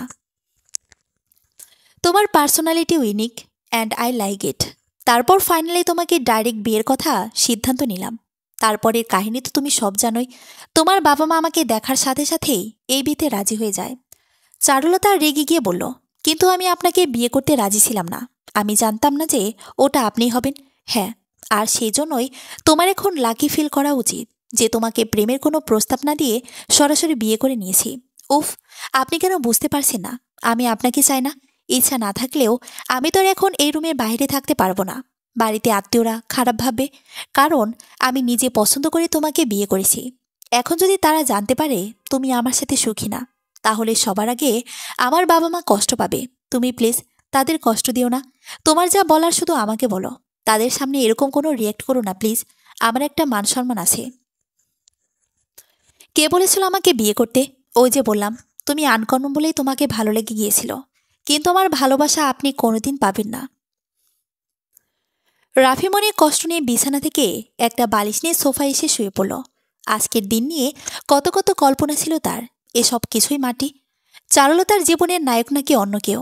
ওর মনে অন্য কেউ জায়গা দখল করে আছে। এটা ভাবতেই খুব কষ্ট হচ্ছে। তবুও চারুলতাকে সে তার সবটুকু দিয়ে ভালোবাসার চেষ্টা করবে। চারুলতা ওর শোয়া দেখে নিজেও ফুলের পাপড়ি ছড়ানো বিছানায় শুয়ে পড়ল। কান্না করতে করতেও বালিশ ভিজে ফেলেছে। কাব্য তোর চারুর আজ অন্যজনের সাথে বিয়ে হয়ে গেছে। আমাকে একা রেখে কোথায় হারিয়ে গেলে এভাবে? কেন এমন করলে আমার সাথে? আমার যে খুব কষ্ট হচ্ছে। রাফি সোফা থেকে চারুলতার দিকে তাকিয়ে থাকতে থাকতেই বলে উঠল, ভারী শাড়ি আর গহনাগুলো খুলে কাপড় চেঞ্জ করে ঘুমাতে পারো। ওগুলো পরে ঘুমাতে তোমার খুব কষ্ট হবে। আপনি আপনার চিন্তা করুন। আমাকে নিয়ে তো ভাবতে হবে না। তোমাকে নিয়েই তো চিন্তা করব, কারণ তুমি আমার বউ। চুপ, একদম বউ বউ করবেন না। না হলে কালই আমি বাপের বাড়ি চলে যাব। বাপের বাড়ি গেলে তোমার বাবা মা কষ্ট পাবে। তখন কি জবাব দিবে তাদের? এই বয়সে এসে তাদের মেয়ের জন্য এভাবে চিন্তা করবে? তোমার কি সেটা ভালো লাগবে? চুপ করুন তো আপনি। ঘুমান, আর আমাকেও ঘুমাতে দিন। রাফি মনে মনে ভাবছে, আমি আজ অবধি যা চেয়েছি তাই পেয়েছি। তোমাকে বিয়ে করতে চেয়েছিলাম, করেছি। এখন তোমাকে আমার করে সারা জীবন ভালোবাসতে চাই। আর আই অ্যাম শিওর তুমি আমাকে একসময় অনেক অনেক ভালোবাসবে। তোমার জীবনের নায়ক আমি, এই রাফি হাসান। এভাবেই কয়েকদিন কেটে গেল। চারুলতা সবসময় রাফির সাথে খারাপ ব্যবহার করে। চারুলতা বলছে, এখন তো সব আত্মীয়রা চলে গেছে, তাই আপনি এখন থেকে অন্য রুমে গিয়ে ঘুমাবেন। আপনি আমার সামনে থাকলে আমার খুব রাগ হয়। একদম সহ্য হয় না আপনাকে। কি বলছো? বাড়িতে বাবা মা আছে, তারা কি ভাববে? যা বাবার ভাববে। তুমি আমাকে যতই অবহেলা করো, আমি তোমাকেই ভালোবাসি। এই রুমের সোফাটাতে অন্তত জায়গা দাও। আমি সোফাতেই থাকবো। তোমার কোনো অসুবিধা হবে না, ঠিক তো? একদম আমার কাছে আসার চেষ্টা করবে না, ঠিক আছে? চারুলতা বিছানায় শুয়ে পড়ল। বাহিরে মেঘের গুড়গুড় আওয়াজ হচ্ছে। কারেন্ট চলে গেল। ইতিমধ্যে বৃষ্টি শুরু হয়ে গেছে। বৃষ্টির ঝাপটা জানালা দিয়ে রুমের ভেতরে আসছে আর বাতাসে জানালার পর্দাগুলো উড়ছে। মাঝে মাঝে বিদ্যুৎ চমকানোর আলোয় অন্ধকার রুমটা 1 সেকেন্ডের জন্য আলোকিত করছে। চারুলতার মনে পড়ে গেল ভার্সিটি লাইফের সেই দিনের কথা। ওই দিন চারুলতা ক্যাম্পাসে নতুন জামা পরে গিয়েছিল। ক্লাস শেষে যখন কাব্যসহ ওর কয়েকজন বান্ধবীর সাথে একসাথে হাঁটছিল, তখনই হঠাৎ বৃষ্টি শুরু হয়। বৃষ্টিতে ভিজে চারুলতার ওড়নার রং ওঠে, সেই রং পুরো কামিজের সাথে লেগে গেল। কাব্য ততক্ষণে বৃষ্টিতে ভিজে চুপচুপ অবস্থা। সে চারুলতার দিকে তাকিয়ে বলছে, চল ক্যাফেটেরিয়ার ওখানে যাই। চারুলতা রেগে বলল, তুই যা, তোর জন্য আমি ভিজে গেছি। চারুলতা তার বান্ধবী মায়ের সাথে হলের দিকে চলে গেল, আর কাব্য ওখানে ক্যাম্পাসে একাই বৃষ্টিতে ভিজতেছে। রুমে এসে চারুলতা তার জামার এই অবস্থা দেখে সাথে সাথে কাব্যকে ফোন দিয়ে কান্না করতে করতে বলছে, আমার নতুন জামা একদিনেই শেষ হয়ে গেল। সেই কান্না জড়িয়ে দিয়েছে চারুলতা। কাব্য এটা শুনে মজা নিচ্ছে আর খুব হাসছে। ওর এবার হাসতে হাসতে বলল, এত বড় মেয়ে এভাবে কান্না করে, তাও আবার জামার জন্য, হা হা হা। কাব্য চারুলতাকে খুব রাগা ছিল। চারুলতা বলল, কুত্তা চুপ কর, আমার পছন্দের জামা, তোকে আমি ওইরকম জামা কিনে দেব, তবুও কান্না করিস না। পরের দিন ক্লাসে যাওয়ার পর কাব্য মায়াকে জামা নিয়ে চারুলতার কান্না করার ঘটনাটা বলল। কাব্য অন্যান্য ফ্রেন্ডদের শোনাচ্ছে আর হাসাহাসি করে চারুলতাকে রাগিয়ে দিচ্ছে। চারুলতা খুব লজ্জা পেয়ে গেল। হঠাৎ করে জোরে একটা বজ্রপাত হয়। চারুলতার স্মৃতির পাতা থেকে বেরিয়ে বাস্তবে চলে আসলো। বজ্রপাতের শব্দে ভয় পেয়ে চারুলতা পাশের কিছু একটাকে জড়িয়ে ধরল। তখনই কারেন্ট চলে আসে। চারুলতা তার জড়িয়ে ধরার জিনিসটা দিকে চোখ দিতেই সাথে সাথে ওটাকে ছেড়ে দিয়ে একটু দূরে সরে এসে বলছে, এ কি, আপনি বিছানায় কেন? আপনার তো সোফায় থাকার কথা, কোন মতলব নেই তো আপনার? রাফি বলল, কারেন্ট গিয়েছিল, বাইরে ঝড় বৃষ্টি হচ্ছে, ভাবলাম অন্ধকার রুমে তুমি বিছানায় একা ভয় পাচ্ছ, তাই তোমাকে দেখতে এসেছি। আমি থাকতে আমার বউ একা একা ভয় পাচ্ছে, সেটা কিভাবে হয়? চারুলতা রেগে বলল, আপনাকে এত ভাবতে হবে না, আপনি যান গিয়ে শুয়ে পড়ুন। এভাবে দিন কেটে যাচ্ছে। চারুলতা রাফির সাথে সবসময় এমন খারাপ ব্যবহার করে, শুধু অফিস টাইমে কিছু বলতে পারে না, কারণ সেখানে রাফি ওর বস। অফিসে কাজের বাইরে চারুলতা রাফির সাথে তেমন কথা বলতে চায় না। রাফি ওকে ঘুরতে নিয়ে যেতে চাইলেও চারুলতা ওকে বলেছে, আপনাকে আমার একদম সহ্য হয় না, আমার জীবনের নায়ক শুধু একজনই, সে হচ্ছে কাব্য। ও ছাড়া আমি আর কারোর সাথে আমার কিছু শেয়ার করব না। চারুলতা, তুমি কি পারো না সবকিছু ভুলে আমার সাথে নতুন জীবন শুরু করতে? যা হবার তো হয়েই গেছে। রাফির সাথে চারুলতার এই খারাপ ব্যবহারের কথা চারুলতার বাবা মা সহ রাফির পরিবারের সকলের লোকেরাই সব জেনে গেছে। সবাই চারুলতাকে অনেক বুঝিয়েছে, কিন্তু কোনো লাভ হয়নি। 1 বছর হয়ে গিয়েছে, কিন্তু রাফির প্রতি চারুলতার একটু মায়া জন্মেনি। রাফির কাছে আসলে সে রাফিকে হাত দিয়ে কিলঘুষি দেয়, এটা ওটি দিয়ে মারতে থাকে। রাফি চারুলতার এসব সহ্য করে এত অবহেলা মাথায় নিয়েও যতটুকু পারে চারুলতার কেয়ার করে আর ওর পাশে থাকে। একদিন রাফি চারুলতাকে একটি নীল শাড়ি এনে দিল। প্লিজ, তুমি এই শাড়িটা কিন্তু পরবে চারুলতা, তোমাকে এই নীল শাড়িতে অনেক সুন্দর লাগবে। এই নীল শাড়িটা দেখে চারুলতার সেদিনের ক্যাম্পাসে ঘটে যাওয়া কাব্যের সাথে নীল শাড়ি নিয়ে ঝগড়া করার ঘটনা মনে পড়ে গেল। কাব্য বলছে, চারু তুই নীল শাড়ি পরবি তো? চারুলতা বলল, না আমি লাল শাড়ি পরবো। আমি যেটা পরতে বলছি তুই সেটাই পরবি। তুই নীল শাড়ি পরবি। না, আমি লাল শাড়ি পরবো। না চারু, তুই নীল শাড়ি পরবি। আমি নীল শাড়িতে একটা জুনিয়র মেয়েকে দেখেছিলাম, দেখতে খুব ভালো লাগছিল। ও, তুই মেয়েদের দেখে বেড়াস? খুব ভালো, লুচ্চামো করো তাই না? তুই অন্য মেয়েকে দেখলি কেন? কেন দেখলি? চারুলতা এবার রেগে গিয়েছে। ও কাব্যকে মারা শুরু করে দিল। বিরিয়ানির গন্ধ নাকে আসতেই নীল শাড়িটা হাতে নিয়ে চারুলতা ভাবনার জগৎ থেকে বেরিয়ে রাফির দিকে তাকালো। রাফি বলল, চলো খাবে, তোমার পছন্দের খাবার রান্না করা হয়েছে।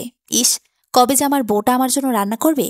ডাইনিং টেবিলে এসে চারুলতা বিরিয়ানির প্লেটে হাত নাড়াতে নাড়াতে ভাবছে, কোনো একদিন সেও এরকমভাবে বিরিয়ানি রান্না করে কাব্যকে নিজের হাতে খাইয়ে দিয়েছিল, আর কাব্য টিফিন বক্স থেকে বিরিয়ানি নিয়ে চারুলতার মুখে তুলে দিয়ে ওকেও খাইয়ে দিচ্ছিল। এসব ভাবতে ভাবতে রাফি বলে উঠল, কি হলো, খাচ্ছ না কেন? না কিছু না। চারুলতা খাচ্ছিল না দেখে রাফি চারুলতার পাশের চেয়ারে এসে বসল।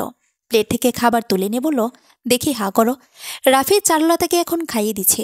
চারুলতার চোখ দিয়ে পানি বেয়ে পড়ছে। ওর কেন যেন মনে হচ্ছে কাব্যকে খাওয়াচ্ছে। চারুলতা আর খেতে পারল না। চেয়ার থেকে উঠে কান্না করতে করতে রুমের দিকে চলে গেল। রাফির মনে এখন চারুলতাকে হারানোর খুব ভয়, তাই সে কোনো কিছুতেই ওকে জোর করতে পারে না। একদিন চারুলতা না চাইতেও হঠাৎ করেই রাফি ওকে জড়িয়ে ধরে, আর সাথে সাথেই চারুলতা রাফিকে একটা কষিয়ে থাপ্পড় দিয়ে দিল। তুমি আমাকে যতই মারো, তারপরও আমি তোমার, আর কোনোদিন এমন করবে না। এখন আপনি থেকে তুমিতে এসেছ, এটাই তো ভালোবাসার প্রথম লক্ষণ। চুপ, তোমাকে আমি কোনোদিন ভালোবাসবো না। চারুলতা কাব্যকে না পেয়ে, কাব্যের সাথে আর কোনো যোগাযোগ করতে না পেরে নিজে নিজেই শেষ হয়ে যাচ্ছিল। এখন শুধু স্মৃতিটুকু নিয়ে বেঁচে আছে। ওর ইচ্ছে করছে কাউকে জড়িয়ে ধরে খুব কাঁদতে, কিন্তু সেই মানুষটাকে কাব্য ছাড়া আর কেউ তো নয়। চারুলতা বাড়ি থেকে বেরিয়ে এসেছে। সে রাস্তা দিয়ে ছুটতে ছুটতে কোথায় যাচ্ছে নিজেও জানে না। তার মন শুধু কাব্যকে ফিরে পেতে চাইছে। রাফি পেছন থেকে চারুলতাকে ডেকেই যাচ্ছে। চারুলতা, দাঁড়াও, আমার কথা শোনো চারুলতা। চারুলতার দিকে একটা গাড়ি ধেয়ে আসে, কিন্তু চারুলতার সেদিকে কোনো খেয়ালই নেই। রাফি দৌড়ে এসে চারুলতাকে সরিয়ে দিল, কিন্তু নিজেকে রক্ষা করতে পারল না। গাড়ির ধাক্কাটা এসে রাফিকে লাগায়। রাফি ছিটকে রাস্তার মধ্যে পড়ে গেল। সাথে সাথে রাস্তাতে অনেক লোকের ভিড় জমে যায়। রাফিকে হাসপাতালে নেওয়া হয়েছে। চারুলতার মা রেগে চারুলতাকে বলছে, তোর কি কোনোদিন আক্কেল হবে না? ছেলেটা তোকে এত ভালোবাসে, আর তুই ওর সাথে এমন করিস? লজ্জা করে না তোর? চারুলতা কিছুই বলছে না, শুধু কেঁদেই যাচ্ছে। ওর অবস্থাটা হয়তো কেউ বুঝতে পারছে না, কেউ বুঝতে চাইছে না যে ও শুধু কাব্যকে ফিরে চায়। রাফির চেতনা আসলে হাসপাতালের বেডে শুয়ে সে উত্তেজিত হয়ে চারুলতার নাম ধরে ডাকছে। চারুলতা ওর ডাকের সামনে এগিয়ে গেল। রাফি তখনই চারুলতার হাত ধরে ফেলল, আর চারুলতার দিকে তাকিয়ে বলছে, বলো, তুমি আমাকে ছেড়ে কখনো চলে যাবে না? বলো চারুলতা, তুমি ছেড়ে কোনোদিন যাবে না? তুমি আর কারো না, কোথাও যাবে না তুমি। আমি তোমাকে কিছুতেই যেতে দিব না। তুমি শুধুই আমার, শুধু আমার। রাফির মা কান্না করতে করতে বলছে, বৌমা, আমার ছেলেটা তোমার জন্য প্রাণটা দিয়ে দিলে কি তুমি খুশি হবে? একমাত্র ছেলে আমার, তার কি অবস্থা করেছে তুমি? ও তোমাকে নিজের ইচ্ছায় বিয়ে করেছে, আমরা কেউ বাধা দেনি। ওর কোনো আবদার কোনোদিন আমরা ফেলিনি। আর তুমি ওকে এতটা কষ্ট দিচ্ছ, কি অপরাধ আমার ছেলের? আজ তো তোমার জন্য ওর নিজের প্রাণটাই দিয়ে দিছিল। রাফি ওর মায়ের দিকে তাকিয়ে বলল, তোমরা আমার চারুলতাকে কেউ কিছু বলো না, ওর কোনো দোষ নেই। চারুলতার ছোট বোন চম্পা বলছে, আপু, তোর কি ভাইয়ের জন্য একটু মায়া হয় না? এমন নায়কের মতো ছুটে এসে তোকে বাঁচালো, আর তুই তার সাথে এমন করছিস? এখন এই অবস্থায় সামান্য সেবাটুকু কি ভাইয়া তোর থেকে পেতে পারে না? তুই তো তার বউ নাকি? চারুলতা কান্না করছে। তার জীবনের নায়ক যে কাব্য, তাহলে রাফিকে সে কি করে মেনে নেয়? এদিকে রাফির মনে এখন খুব ভয় হচ্ছে। চারুলতা যদি ওকে ছেড়ে কাব্যের কাছে চলে যায়। চারুলতা তো বারবার কাব্যের কাছে ফিরে যাওয়ার কথা বলে। রাফি শোয়া থেকে উঠে বসে আবার চারুলতার হাত ধরে বলল, তোমায় আমি কোথাও যেতে দেব না, তুমি শুধু আমার। চারুলতা, আমি তোমায় ভালোবাসি, তুমি কথা দাও, তুমি আমাকে রেখে যাবে না। রাফি খুবই উত্তেজিত হয়ে গেছে। কি হলো, কথা বলছো না কেন? বলো, তুমি আমাকে রেখে কোথাও যাবে না, তুমি শুধু আমারই থাকবে, বলো আমায়। রাফি অসহায়ের মতো কান্না করে দিয়েছে। ছেলেটা খুব কষ্ট না পেলে সহজে কাঁদে না। ওর চোখ মুখ বলে দিচ্ছে ও চারুলতাকে কতখানি ভালোবেসে ফেলেছে। এখন কিছুতেই সে আর চারুলতাকে হারাতে চায় না। কাব্য চারুলতার সাথে আর কোনো যোগাযোগ করেনি। সে এখন কোথায় আছে, কিভাবে আছে, চারুলতা কিছুই জানে না। রাফিকে বাসায় নিয়ে আসার পর ওর সুস্থতার জন্য এই চারুলতায় ওর সেবা যত্ন করছে। এখন তো সে তার দায়িত্ব এড়িয়ে যেতে পারে না। রাফিকে এ অবস্থায় সোফায় রাখা যাবে না, তাই রাফি এখন বিছানাতেই ঘুমায়। হাতের ক্ষতস্থান পুরোপুরি ভালো না হওয়া পর্যন্ত চারুলতায় ওকে নিজের হাতে খাওয়ায়। রাফি তো চারুলতা থেকে এমনটা আশা করেছিল। চারুলতা মাঝে মাঝে রাফির পাশে বসে থাকতে থাকতে ওখানেই ঘুমিয়ে যায়। 3 মাস পর রাফি পুরোপুরি সুস্থ হয়ে গেল। রাফির ইচ্ছা করছিল এভাবেই সারা জীবন বিছানায় পড়ে থাকতে। অন্তত চারুলতা তাহলে তার কাছাকাছি থাকবে। আজকে রাফি আবার বালিশ নিয়ে সোফায় এসে শুয়ে পড়ল। সোফায় শুয়ে বারবার সে চারুলতার দিকে তাকিয়ে দেখছে, কিন্তু কি করবে চারুলতা? না চাইলে যে ও পাশ থেকে শুয়ে ঘুমানোর অধিকার ওর নেই। চারুলতা বিছানায় শুয়ে আজ কি যেন ভেবে বিছানাটা ফাঁকা ফাঁকা অনুভব করছে। এই কয়েকদিন রাফি এখানেই শুয়েছিল। ছেলেটা তো তার সাথে কোনো খারাপ ব্যবহার করেনি, এমনকি জোর করে তার থেকে কিছু আদায় করতেও চায়নি। 1 বছরের বেশি সময় ওকে ধরে দেখছে। ছেলে হিসেবে রাফি খারাপ নয়।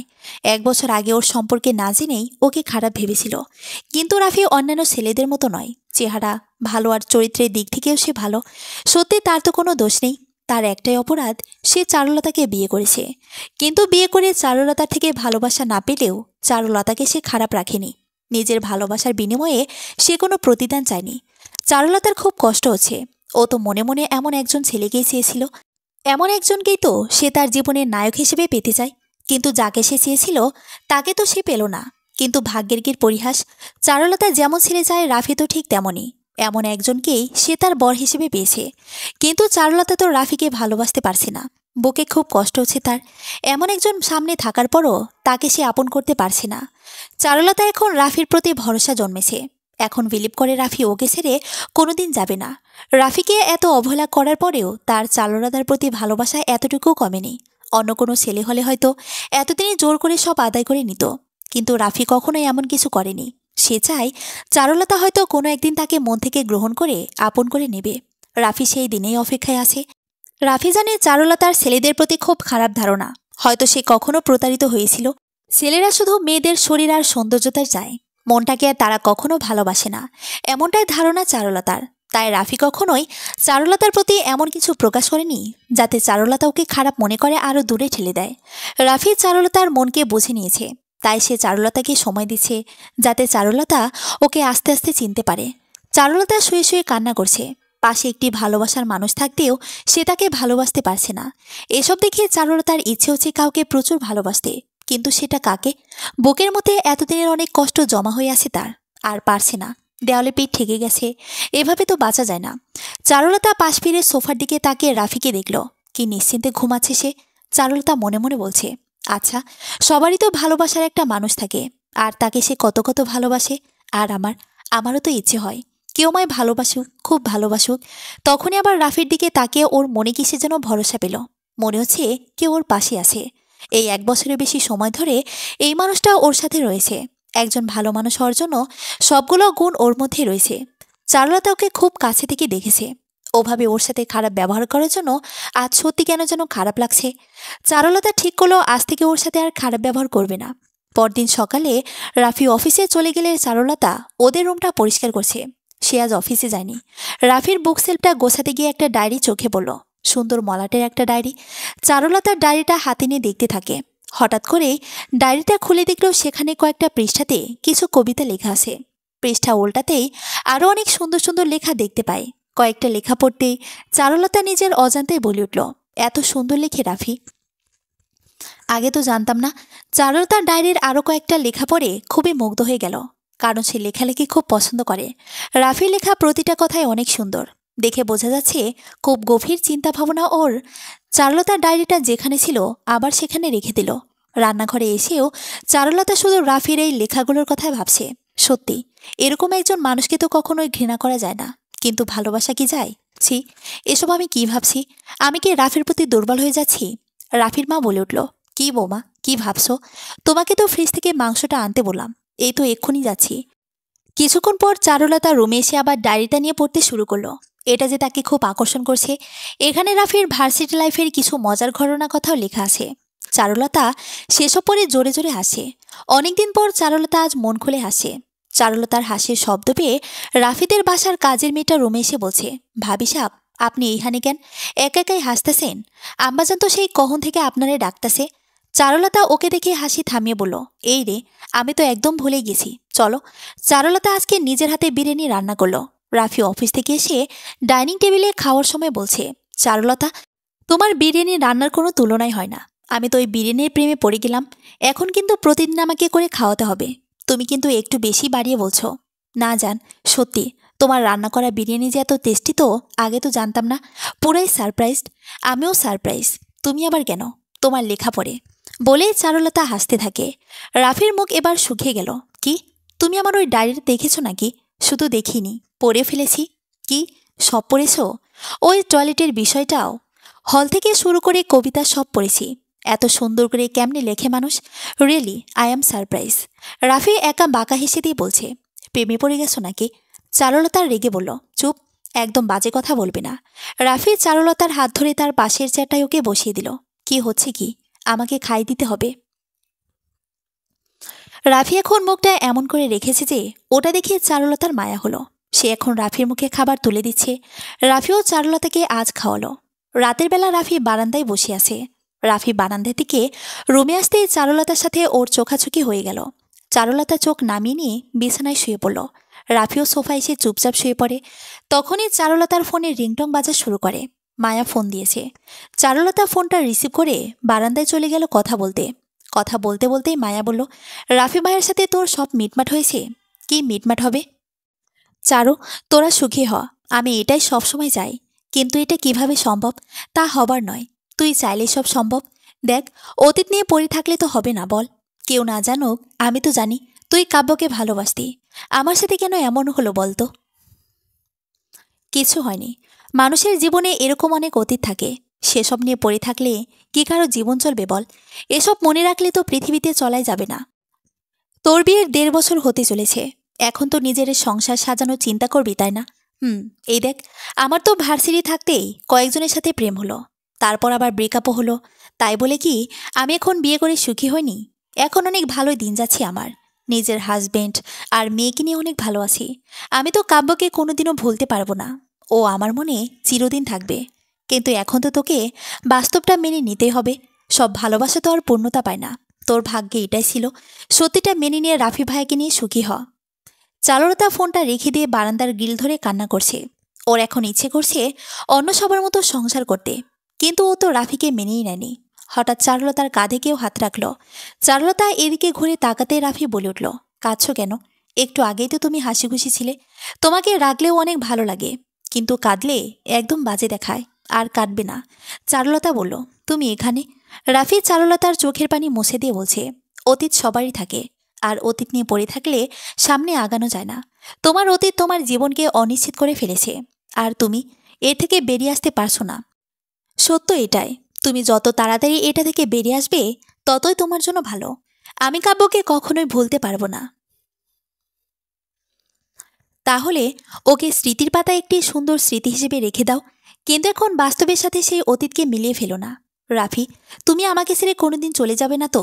আমার নিজেকে খুব একা লাগে। আমি তোমার বিষয়টা বুঝতে পেরেছি। আমি কখনোই তোমাকে ছেড়ে যাব না। চারুলতা আজকে প্রথমবারের মতো রাফিকে জড়িয়ে ধরল। ওকে জড়িয়ে ধরে কান্না করছে। এই ছেলেটা 1 বছরের বেশি সময় ধরে ওর সাথে আছে, আর ওকে সবসময় সাপোর্ট করেছে। তাকে কষ্ট দিতেও এখন সত্যি বিবেকে বাঁধে। এই ছেলেটা এখন চারুলতার একমাত্র ভরসার জায়গা। চারুলতা জানে পৃথিবীতে আর কেউ না থাকুক, এই ছেলেটা ওর পাশে ঠিকই থাকবে। রাফি বলল, তোমাকে কাঁদতে নিষেধ করলাম না। রাফি, তুমি আমাকে কতটা ভালোবাসো এটাকে তুমি এতদিনও বোঝোনি। অনেক ভালোবাসি। আমি ছেলেদের বিলিভ করতাম না জানো, কিন্তু কাব্যের পরে তোমাকে কেন যেন বিলিভ হয়। তুমি অন্যদের মতো না, সত্যি অনেক আলাদা তুমি। তাই তোমাকে দেখে আমার আরও কষ্ট হচ্ছে। কেন এরকম একজন ছেলেকে ভালো না বেশি যে থাকা যায় না? এই 1 বছরের বেশি সময় ধরে যে নিজের ভালোবাসার বিনিময়ে আমার কাছ থেকে কোনো কিছু চাওনি। না, চেয়েছি। আমি চেয়েছিলাম তুমি আমাকে নিজে থেকে ভালোবাসো। চারুলতা রাফির দিকে তাকালো। রাফি বলল, যে কোনো পরিস্থিতিতেই আমি তোমার পাশে ছিলাম, আছি, থাকবো। চারুলতা এখন স্বাভাবিক হতে শুরু করেছে। সে রাফিকে এখন তার বন্ধু মনে করে। আর একজন ভালো বন্ধুই সব থেকে ভরসার জায়গা, যার সাথে জীবনে সবই শেয়ার করা যায়। রাফি অফিসে বসে মনে মনে হাসতে হাসতে বলছে, কি চারো, তুমি তো এখন রাফির মায়াজালে আটকে যাচ্ছ। একবার আটকে গেলে আর কোনোদিন জাল থেকে বের হতে পারবে না। তোমার নায়কটা তাহলে কে? চারুলতা ফাইলে কি যেন লিখছিল। হঠাৎ সে খেয়াল করলো রাফির চেম্বার থেকে হাসির আওয়াজ আসছে। কলিগ রিয়ার কণ্ঠস্বর শোনা যাচ্ছে। চারুলতার মাথা গরম হয়ে গেল। সে চেয়ার থেকে উঠে তাড়াতাড়ি রাফির চেম্বারের দিকে গেল। ভেতরে গিয়ে রেগে বলছে, এত হাসাহাসি কিসের? আর আপনি এখানে কি করছেন? কলিগ রিয়া বলছে, ম্যাম, আপনি এত রাগ করছেন কেন? আপনি বের হন এখান থেকে। রিয়া চলে গেলে চারুলতা রাফিকে বলছে, ওর সাথে এত কথা কিসের? তুমি কি জেলাস ফিল করছো? চুপ, তোমার সাহস তো কম না। বউ থাকতেও অন্য মেয়ের সাথে কথা বলো। রাফি চারুলতাকে আরও রাগানোর জন্য বলল, এটা অফিস, আর আমি বস হিসেবে কথা বলতেই পারি। তাতে আপনি এত রাগ করছেন কেন? আর তাছাড়া আমার বউ আমাকে তেমন সময় দেয় না। চারুলতার আগে কান্নাই করে দিল, আর চেঁচিয়ে বলছে, তুমি আর কারোর সাথে কথা বলবে না। কেন গো? চুপ, আমি বলেছি সো বলবে না, ব্যাস। তখনই রিয়া আবার চেম্বারের ভিতরে এসে বলছে, সরি ম্যাম, স্যার তো আমাকে আপনার বিষয়ে কথা বলছিল। আপনি নাকি স্যারের উপর এরকমভাবে সবসময় রাগ করেন। এটা শুনে চারুলতা অগ্নির দৃষ্টিতে রাফির দিকে তাকালো, আর তারপর রিয়ার সামনে রাফিকে মারার জন্য ঝাঁপিয়ে পড়ে। রাফিকে মারতে মারতে বলছে, আমি শুধু রাগই করিন, তাই না? রিয়া বলছে, স্যার, ম্যাম, আপনার উপর শুধু রাগ করে না, আপনাকে ভালোবাসে। তখনই রাফি বলে উঠল, ভালোবাসার মানুষের ভাগ অন্য কেউকে দেওয়া যায় না, আর সেই জন্যই ম্যাম এত রাগ করে। চারুলতা মনে মনে ভাবছে, আমি কি রাফিকে ভালোবেসে ফেলেছি? সত্যি তো আমি এখন রাফির সাথে অন্য কোনো মেয়েকে সহ্য করতে পারি না। ওর সাথে অন্য কাউকে একদম সহ্য হয় না আমার। ও আমাকে এখন একটু কম সময় দিলে সেটাও ভালো লাগে না আমার। চারুলতা রাফির এই কেয়ারিং আর ভালোবাসা পেতে পেতে এতটাই অভ্যস্ত হয়ে গেছে যে অন্য কাউকে রাফি যদি একটু কেয়ার করে, চারুলতার সেটা সহ্য হয় না। সে চায় সব কেয়ার সে একাই নেবে, আর রাফির সব কিছুতেই শুধু সে থাকবে। রাফি এখন প্রতিদিন সন্ধ্যায় চারুলতার জন্য চকলেট আর গোলাপ ফুল নিয়ে আসে, কিন্তু আজকে আসতে দেরি করছে। চারুলতার খুব চিন্তা হচ্ছে রাফি আজকে বাসায় ফিরতে কেন এত দেরি করছে। ফোন দিচ্ছে কিন্তু ফোনটাও রিসিভ করছে না। কিছুক্ষণ পর রাফি বাসায় আসলো। রাফির হাত কেটে গেছে, ওখানে ব্যান্ডেজ করা। চারুলতা এটা দেখে খুব অস্থির হয়ে গেল। এটা কিভাবে হলো? আসার সময় আমার গাড়ির সাথে অন্য একটা গাড়ির ধাক্কা লাগে, তখনই গাড়ির কাজ দিয়ে হাত কেটে যায়। দেখে শুনে আসতে পারো না? আমি ঠিক ছিলাম, ওই গাড়ি এমন করেছে। আর কিছু শুনতে চাই না আমি। আর কোনোদিন এমন অসাবধানতা যেন না দেখি। চারুলতা প্রথম এই বাড়িতে এসে এই রুমটা ছাড়ার জন্য একসময় খুব ব্যস্ত হয়ে পড়েছিল। আর আজ এই রুমের এই সংসারের প্রতি তার খুব মায়া জন্মে গেছে। সেই সাথে মায়া জন্মেছে তার স্বামী রাফির প্রতি। এখন রাফিকে ছাড়া কথা ভাবতেও তার বুকে মোচড় দিয়ে ওঠে। চারুলতা রাফির হাতের কাটা জায়গায় দেখতে দেখতে বলছে, অনেকটা কেটে গেছে তো, তোমায় হাতের ছোঁয়া লেগেছে, এখন এমনিতেই ভালো হয়ে যাবে। রাফি তার পকেট থেকে চকলেট আর গোলাপ ফুল বের করে চারুলতার হাতে দিল। চারুলতা অবাক হয়ে বলল, তুমি তারপরও আজ এটা ভুলে যাওনি? রাফি একটা হাসি দিয়ে চারুলতাকে এক হাতে জড়িয়ে নিল। চারুলতার চোখে পানি চলে এসেছে। এত ভালোবাসে রাফি তাকে। আমি তো তাহলে সত্যি অনেক ভাগ্যবতী। রাতের বেলা রাফি সোফায় শুয়ে ঘুমাচ্ছিল। চারুলতার এখনো ঘুম আসছে না। সে শুয়ে শুয়ে রাফির কথা ভাবছে। আমি রাফির মতো একজন ব্যক্তিত্ববান স্বামী পেয়েছি। সত্যি ওকে দেখে যে কেউ ওর প্রেমে পড়ে যাবে। ছেলেটা অনেক রোমান্টিকও বটে। ওর লেখাগুলো তো থেকে বুঝেছি। চারুলতা সোফার দিকে তাকিয়ে রাফিকে দেখল। হালকা আলোয় বোঝা যাচ্ছে বাতাসে ওর চুলগুলো উড়ছে। চারুলতা বিছানা থেকে উঠে সোফার দিকে এগিয়ে গেল। রাফির ওখানে নিচে হয়ে বসে ওর চুলগুলো হাত দিয়ে নাড়ছে। চারুলতা মনে মনে বলছে, অনেক হ্যান্ডসাম লাগছে আমার বরকে। সবাই ঠিকই বলে আমার বরটা সত্যি একদম নায়ক। রাফি একটু নড়েচড়ে উঠল, কিন্তু ঘুম ভাঙল না। চারুলতা আবার ওর চুলগুলো হাত দিয়ে নাড়ছে, রাফির মুখে হাত দিচ্ছে। হঠাৎ করে রাফির ঠোঁটে হাত দিতেই রাফি জেগে গেল। চারুলতা তাড়াতাড়ি ওখান থেকে উঠে এসে মেঝের মধ্যে দাঁড়িয়ে আছে। রাফি চারুলতার এমন আচরণে খুব অবাক হয়েছে। চারু, তুমি কি করছিলে এখানে? চারুলতা খুবই লজ্জা পেয়ে গেছে। কই, কি করছিলাম? কিছু না তো। আমি তো দেখলাম না, মানে তোমার হাতটা যেখানে কেটে গেছে ওটাই দেখছিলাম। পরদিন রাতে ঠিক একইভাবে চারুলতা বিছানা থেকে উঠে এসে রাফির সোফার ওখানে গেল। আজকেও সে রাফির চুলগুলো হাত দিয়ে নাড়ছে আর মুখে হাত দিচ্ছে। রাফি জেগে গিয়ে চারুলতার হাতটা ধরে ফেল। কি করছিলে চারু? কিছু না, দেখছিলাম শুধু। ছাড়ো তো। তুমি চুপি চুপি এসে লুকিয়ে লুকিয়ে এভাবে দেখছো কেন? আমাকে সামনে থেকে তো দেখতে পারো। আমি কেন দেখতে যাব? ও তাই। দিন দিন চারুলতা রাফির প্রতি এভাবে দুর্বল হয়ে যাচ্ছে। সে বিছানা থেকে উঠে বারবার রাফির সোফার এখানে চলে আসে। একদিন রাফি সকালবেলা ঘুম থেকে উঠে দেখল চারুলতা রাফির সোফার এখানে এসে মেঝেতে বসে মাথাটা সোফায় রেখে ঘুমিয়ে আছে। রাফি তখন চারুলতাকে কোলে নিয়ে বিছানায় শুয়ে দিল। চারুলতাকে রেখে চলে আসে। তখনই চারুলতা ঘুমের মধ্যে রাফিকে জড়িয়ে ধরল। রাফি আস্তে করে নিজেকে ছাড়িয়ে নিয়ে ওখান থেকে চলে এলো। চারুলতা প্রতিদিন রাতে এমনভাবে সোফার এখানে চলে আসে যেন এটা তার অভ্যেস হয়ে গেছে। এমন একদিন রাতে চারুলতা রাফির সোফার এখানে এসে ঘুমিয়ে গেছে। মাঝরাতে রাফির ঘুম ভেঙে গেলে সে চারুলতাকে এখানে দেখতে পায়। তারপর চারুলতাকে কোলে নিয়ে বিছানায় শুয়ে দিল। চারুলতাকে বিছানায় শুয়ে দিয়ে আসার সময় হঠাৎ করেই চারুলতা রাফির হাত টেনে ধরল। রাফি পিছনে ফিরে চারুলতার দিকে তাকাতে চারুলতা বলে উঠল, কোথায় যাচ্ছ? আজ থেকে তুমি এখানেই ঘুমাবে, আর সোফায় যাবে না। না হলে আমিও তোমার সাথে সোফাতে গিয়ে ঘুমাবো। চারুলতা এখন রাফিকে অনেক ভালোবাসে। তাদের একটা মেয়েও হয়েছে। মেয়ের নাম রেখেছে রাইসা। রাফি আজ চারুলতাকে নিয়ে ঘুরতে এসেছে। চারুলতার এটা খুব পছন্দের একটা জায়গা।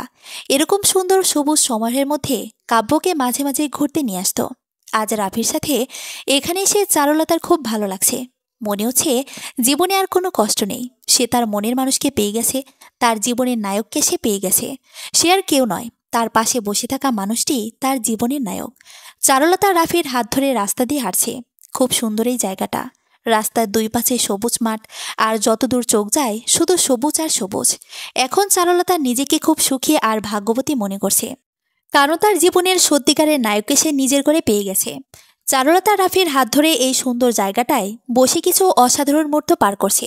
কয়েকদিন পর আজ 14ই ফেব্রুয়ারি ভালোবাসা দিবস। চারুলতাও তার ভালোবাসার মানুষকে ঘুরতে বেরিয়েছে। শহরের এইদিকে আজ মেলা হচ্ছে। মেলাতে চারুলতা আর রাফিও এসেছে। চারুলতা একটা স্টল থেকে কিছু গোলাপ নিল। আছে তার ভালোবাসার মানুষকে এটা দিতে চায়। মেলাতে ঘুরতে ঘুরতে একটা স্টলের সামনে এসে চারুলতা পড়ে যেতে গেলেই কেউ তার হাত ধরে ওর পড়ে যাওয়া থেকে আটকালো। চারুলতা নিজের সামনে নিয়ে সামনের দিকে তাকাতে ওর চোখ থেকে পানি বেরিয়ে আসলো। সেই পানি গাল বেয়ে পড়ছে। চারুলতা দ্রুত সেই পানি হাত দিয়ে মুছে বলল, কাব্য, কাব্য বলো। কেমন আছিস চারু? ভালো আছি। কোথায় ছিলি এতগুলো বছর? কেন এভাবে হারিয়ে গিয়েছিলি? আমি তোর কত খোঁজ করেছি, কিন্তু পাইনি। এখন আমাকে একা রেখে এভাবে চলে গেলি কেন? আমি সবার ভালোর জন্যই তাদের জীবন থেকে হারিয়ে গিয়েছিলাম। বাদ দে সেসব কথা। গত বছর আমি দেশে ফিরেছি। তোর কি খবর বল? আমি এই শহরে আছি এবং অনেক ভালো আছি। তা তো দেখতেই পাচ্ছি। তুই অনেক পাল্টে গেছিস। তার সাথে অনেক সুন্দরী হয়েছিস। এটা কি আমার সেই চারু? আমি তো চিনতেই পারছি না। কাব্য চারুলতার হাতে কিছু গোলাপ দেখতে পাচ্ছে। এগুলো দেখে সে এবার বলে উঠল, কিরে পাগলি, এগুলো নিশ্চয়ই তোর নায়কের জন্য। চারুলতা কিছু বলার আগে রাফি এখানে চলে এলো। চারু, তুমি এখানে? আমাকে ওখানে একা দাঁড় করে রেখে এতক্ষণ স্টলে কি করছো তুমি? চারুলতা রাফির দিকে তাকিয়ে কাব্যকে দেখিয়ে বলছে, ও হচ্ছে কাব্য, আমার ভার্সিটি লাইফের বেস্ট ফ্রেন্ড। আর এবার কাব্যর দিকে তাকিয়ে বলো, ও রাফি, আমার হাজবেন্ড। রাফি কাব্যের সাথে কিছুক্ষণ কথা বলে চারুলতাকে ওখান থেকে নিয়ে চলে এলো। চারুলতা রাফির সাথে চলে যাওয়ার সময় কাব্য শুধু ওদিকে তাকিয়েছিল, আর ওর বুকের ভেতরটা মোচড় দিয়ে উঠেছিল। এটাই তার সেই চারু, যে ওকে ছাড়া একসময় আর কিছুই বুঝতো না। কিন্তু এটাই হবার ছিল, এটাই নিয়তিতে ছিল। সব ভালোবাসা তো আর পূর্ণতা পায় না। তাই কাব্য আর চারুলতার ভালোবাসাও পূর্ণতা পায়নি। বাস্তবতার কাছে হেরে গেছে দুটি হৃদয়। কিছু ভালোবাসা পূর্ণতা না পেলেও মনের কোণে থেকে যায় চিরকাল। হয়তো কাব্যর মনে চারুলতাও চিরকাল থেকে যাবে। সেটা মুছে দেওয়ার ক্ষমতা কারণেই। স্মৃতিতে কাব্য হয়তো চারুলতার জীবনে অপ্রকাশিত নায়ক হয়ে থেকে যাবে। সন্ধ্যা থেকে রাফি আর চারুলতা নদীর পাড়ে একটা গাছের নিচে দুজন বসে আছে। জায়গাটা অনেক সুন্দর। চারিদিকে জোনাকি পোকা খেলা করছে, আর মাঝে মাঝে মৃদু বাতাস বইছে। আকাশে চাঁদার হাজার তারার মেলা। চারুলতা সেই তখন থেকে চুপচাপ, ওর হাতে এখনো ওই গোলাপ ফুলগুলো রয়েছে। নীরবতা ভেঙে রাফি বলল, আচ্ছা চারুলতা, তোমার জীবনের নায়ককে? চারুলতা কিছুক্ষণ চুপ থেকে রাফির দিকে তাকিয়ে বলল, আমি কাব্যকে হয়তো ভুলতে পারবো না। ও আমার স্মৃতির পাতায় চিরদিন থেকে যাবে। কিন্তু এখন সত্যি এটা, আমি তোমাকে ভালোবাসি, খুব ভালোবাসি। আমার জীবনের নায়ক তুমি। আর আজ এই ফুলগুলো আমি আমার জীবনসঙ্গী, আমার জীবনের নায়কের জন্যই নিয়েছিলাম। চারুলতা রাফিকে গোলাপ ফুলগুলো দিয়ে রাফির হাত ধরে রইল, আর রাফির দিকে তাকিয়ে বলছে, আমি তোমাকে খুব ভালোবাসি রাফি, আর সারা জীবন শুধু তোমাকেই চাই। তুমি আমার জীবনের সত্যিকারের নায়ক। আমি সত্যি অনেক ভাগ্যবতী যে তোমার মতো একজন ভালো মানুষকে আমার বর হিসেবে পেয়েছি। আমাকে সারা জীবন এভাবে ভালোবেসে আগলে রেখো। চারুলতা রাফিকে জড়িয়ে ধরল। রাফিও চারুলতাকে জড়িয়ে নেয়। চারুলতা বলছে, আমি তোমার বুকে সারা জীবন এভাবে মাথা রাখতে চাই। আমাকে কখনো দূরে সরিয়ে দেবে না তুমি? বলো। রাফি বলল, কখনোই না। আমি নিজেই তোমাকে ছাড়া থাকতে পারবো না। এখন চলুন ম্যাম, বাড়িতে অনেকক্ষণ বাবু একা রয়েছে। মা ওকে বেশিক্ষণ সামলাতে পারবে না। চলো। চারুলতা রাফির হাত ধরে ওদের বাড়ি ফিরছে। সমাপ্ত।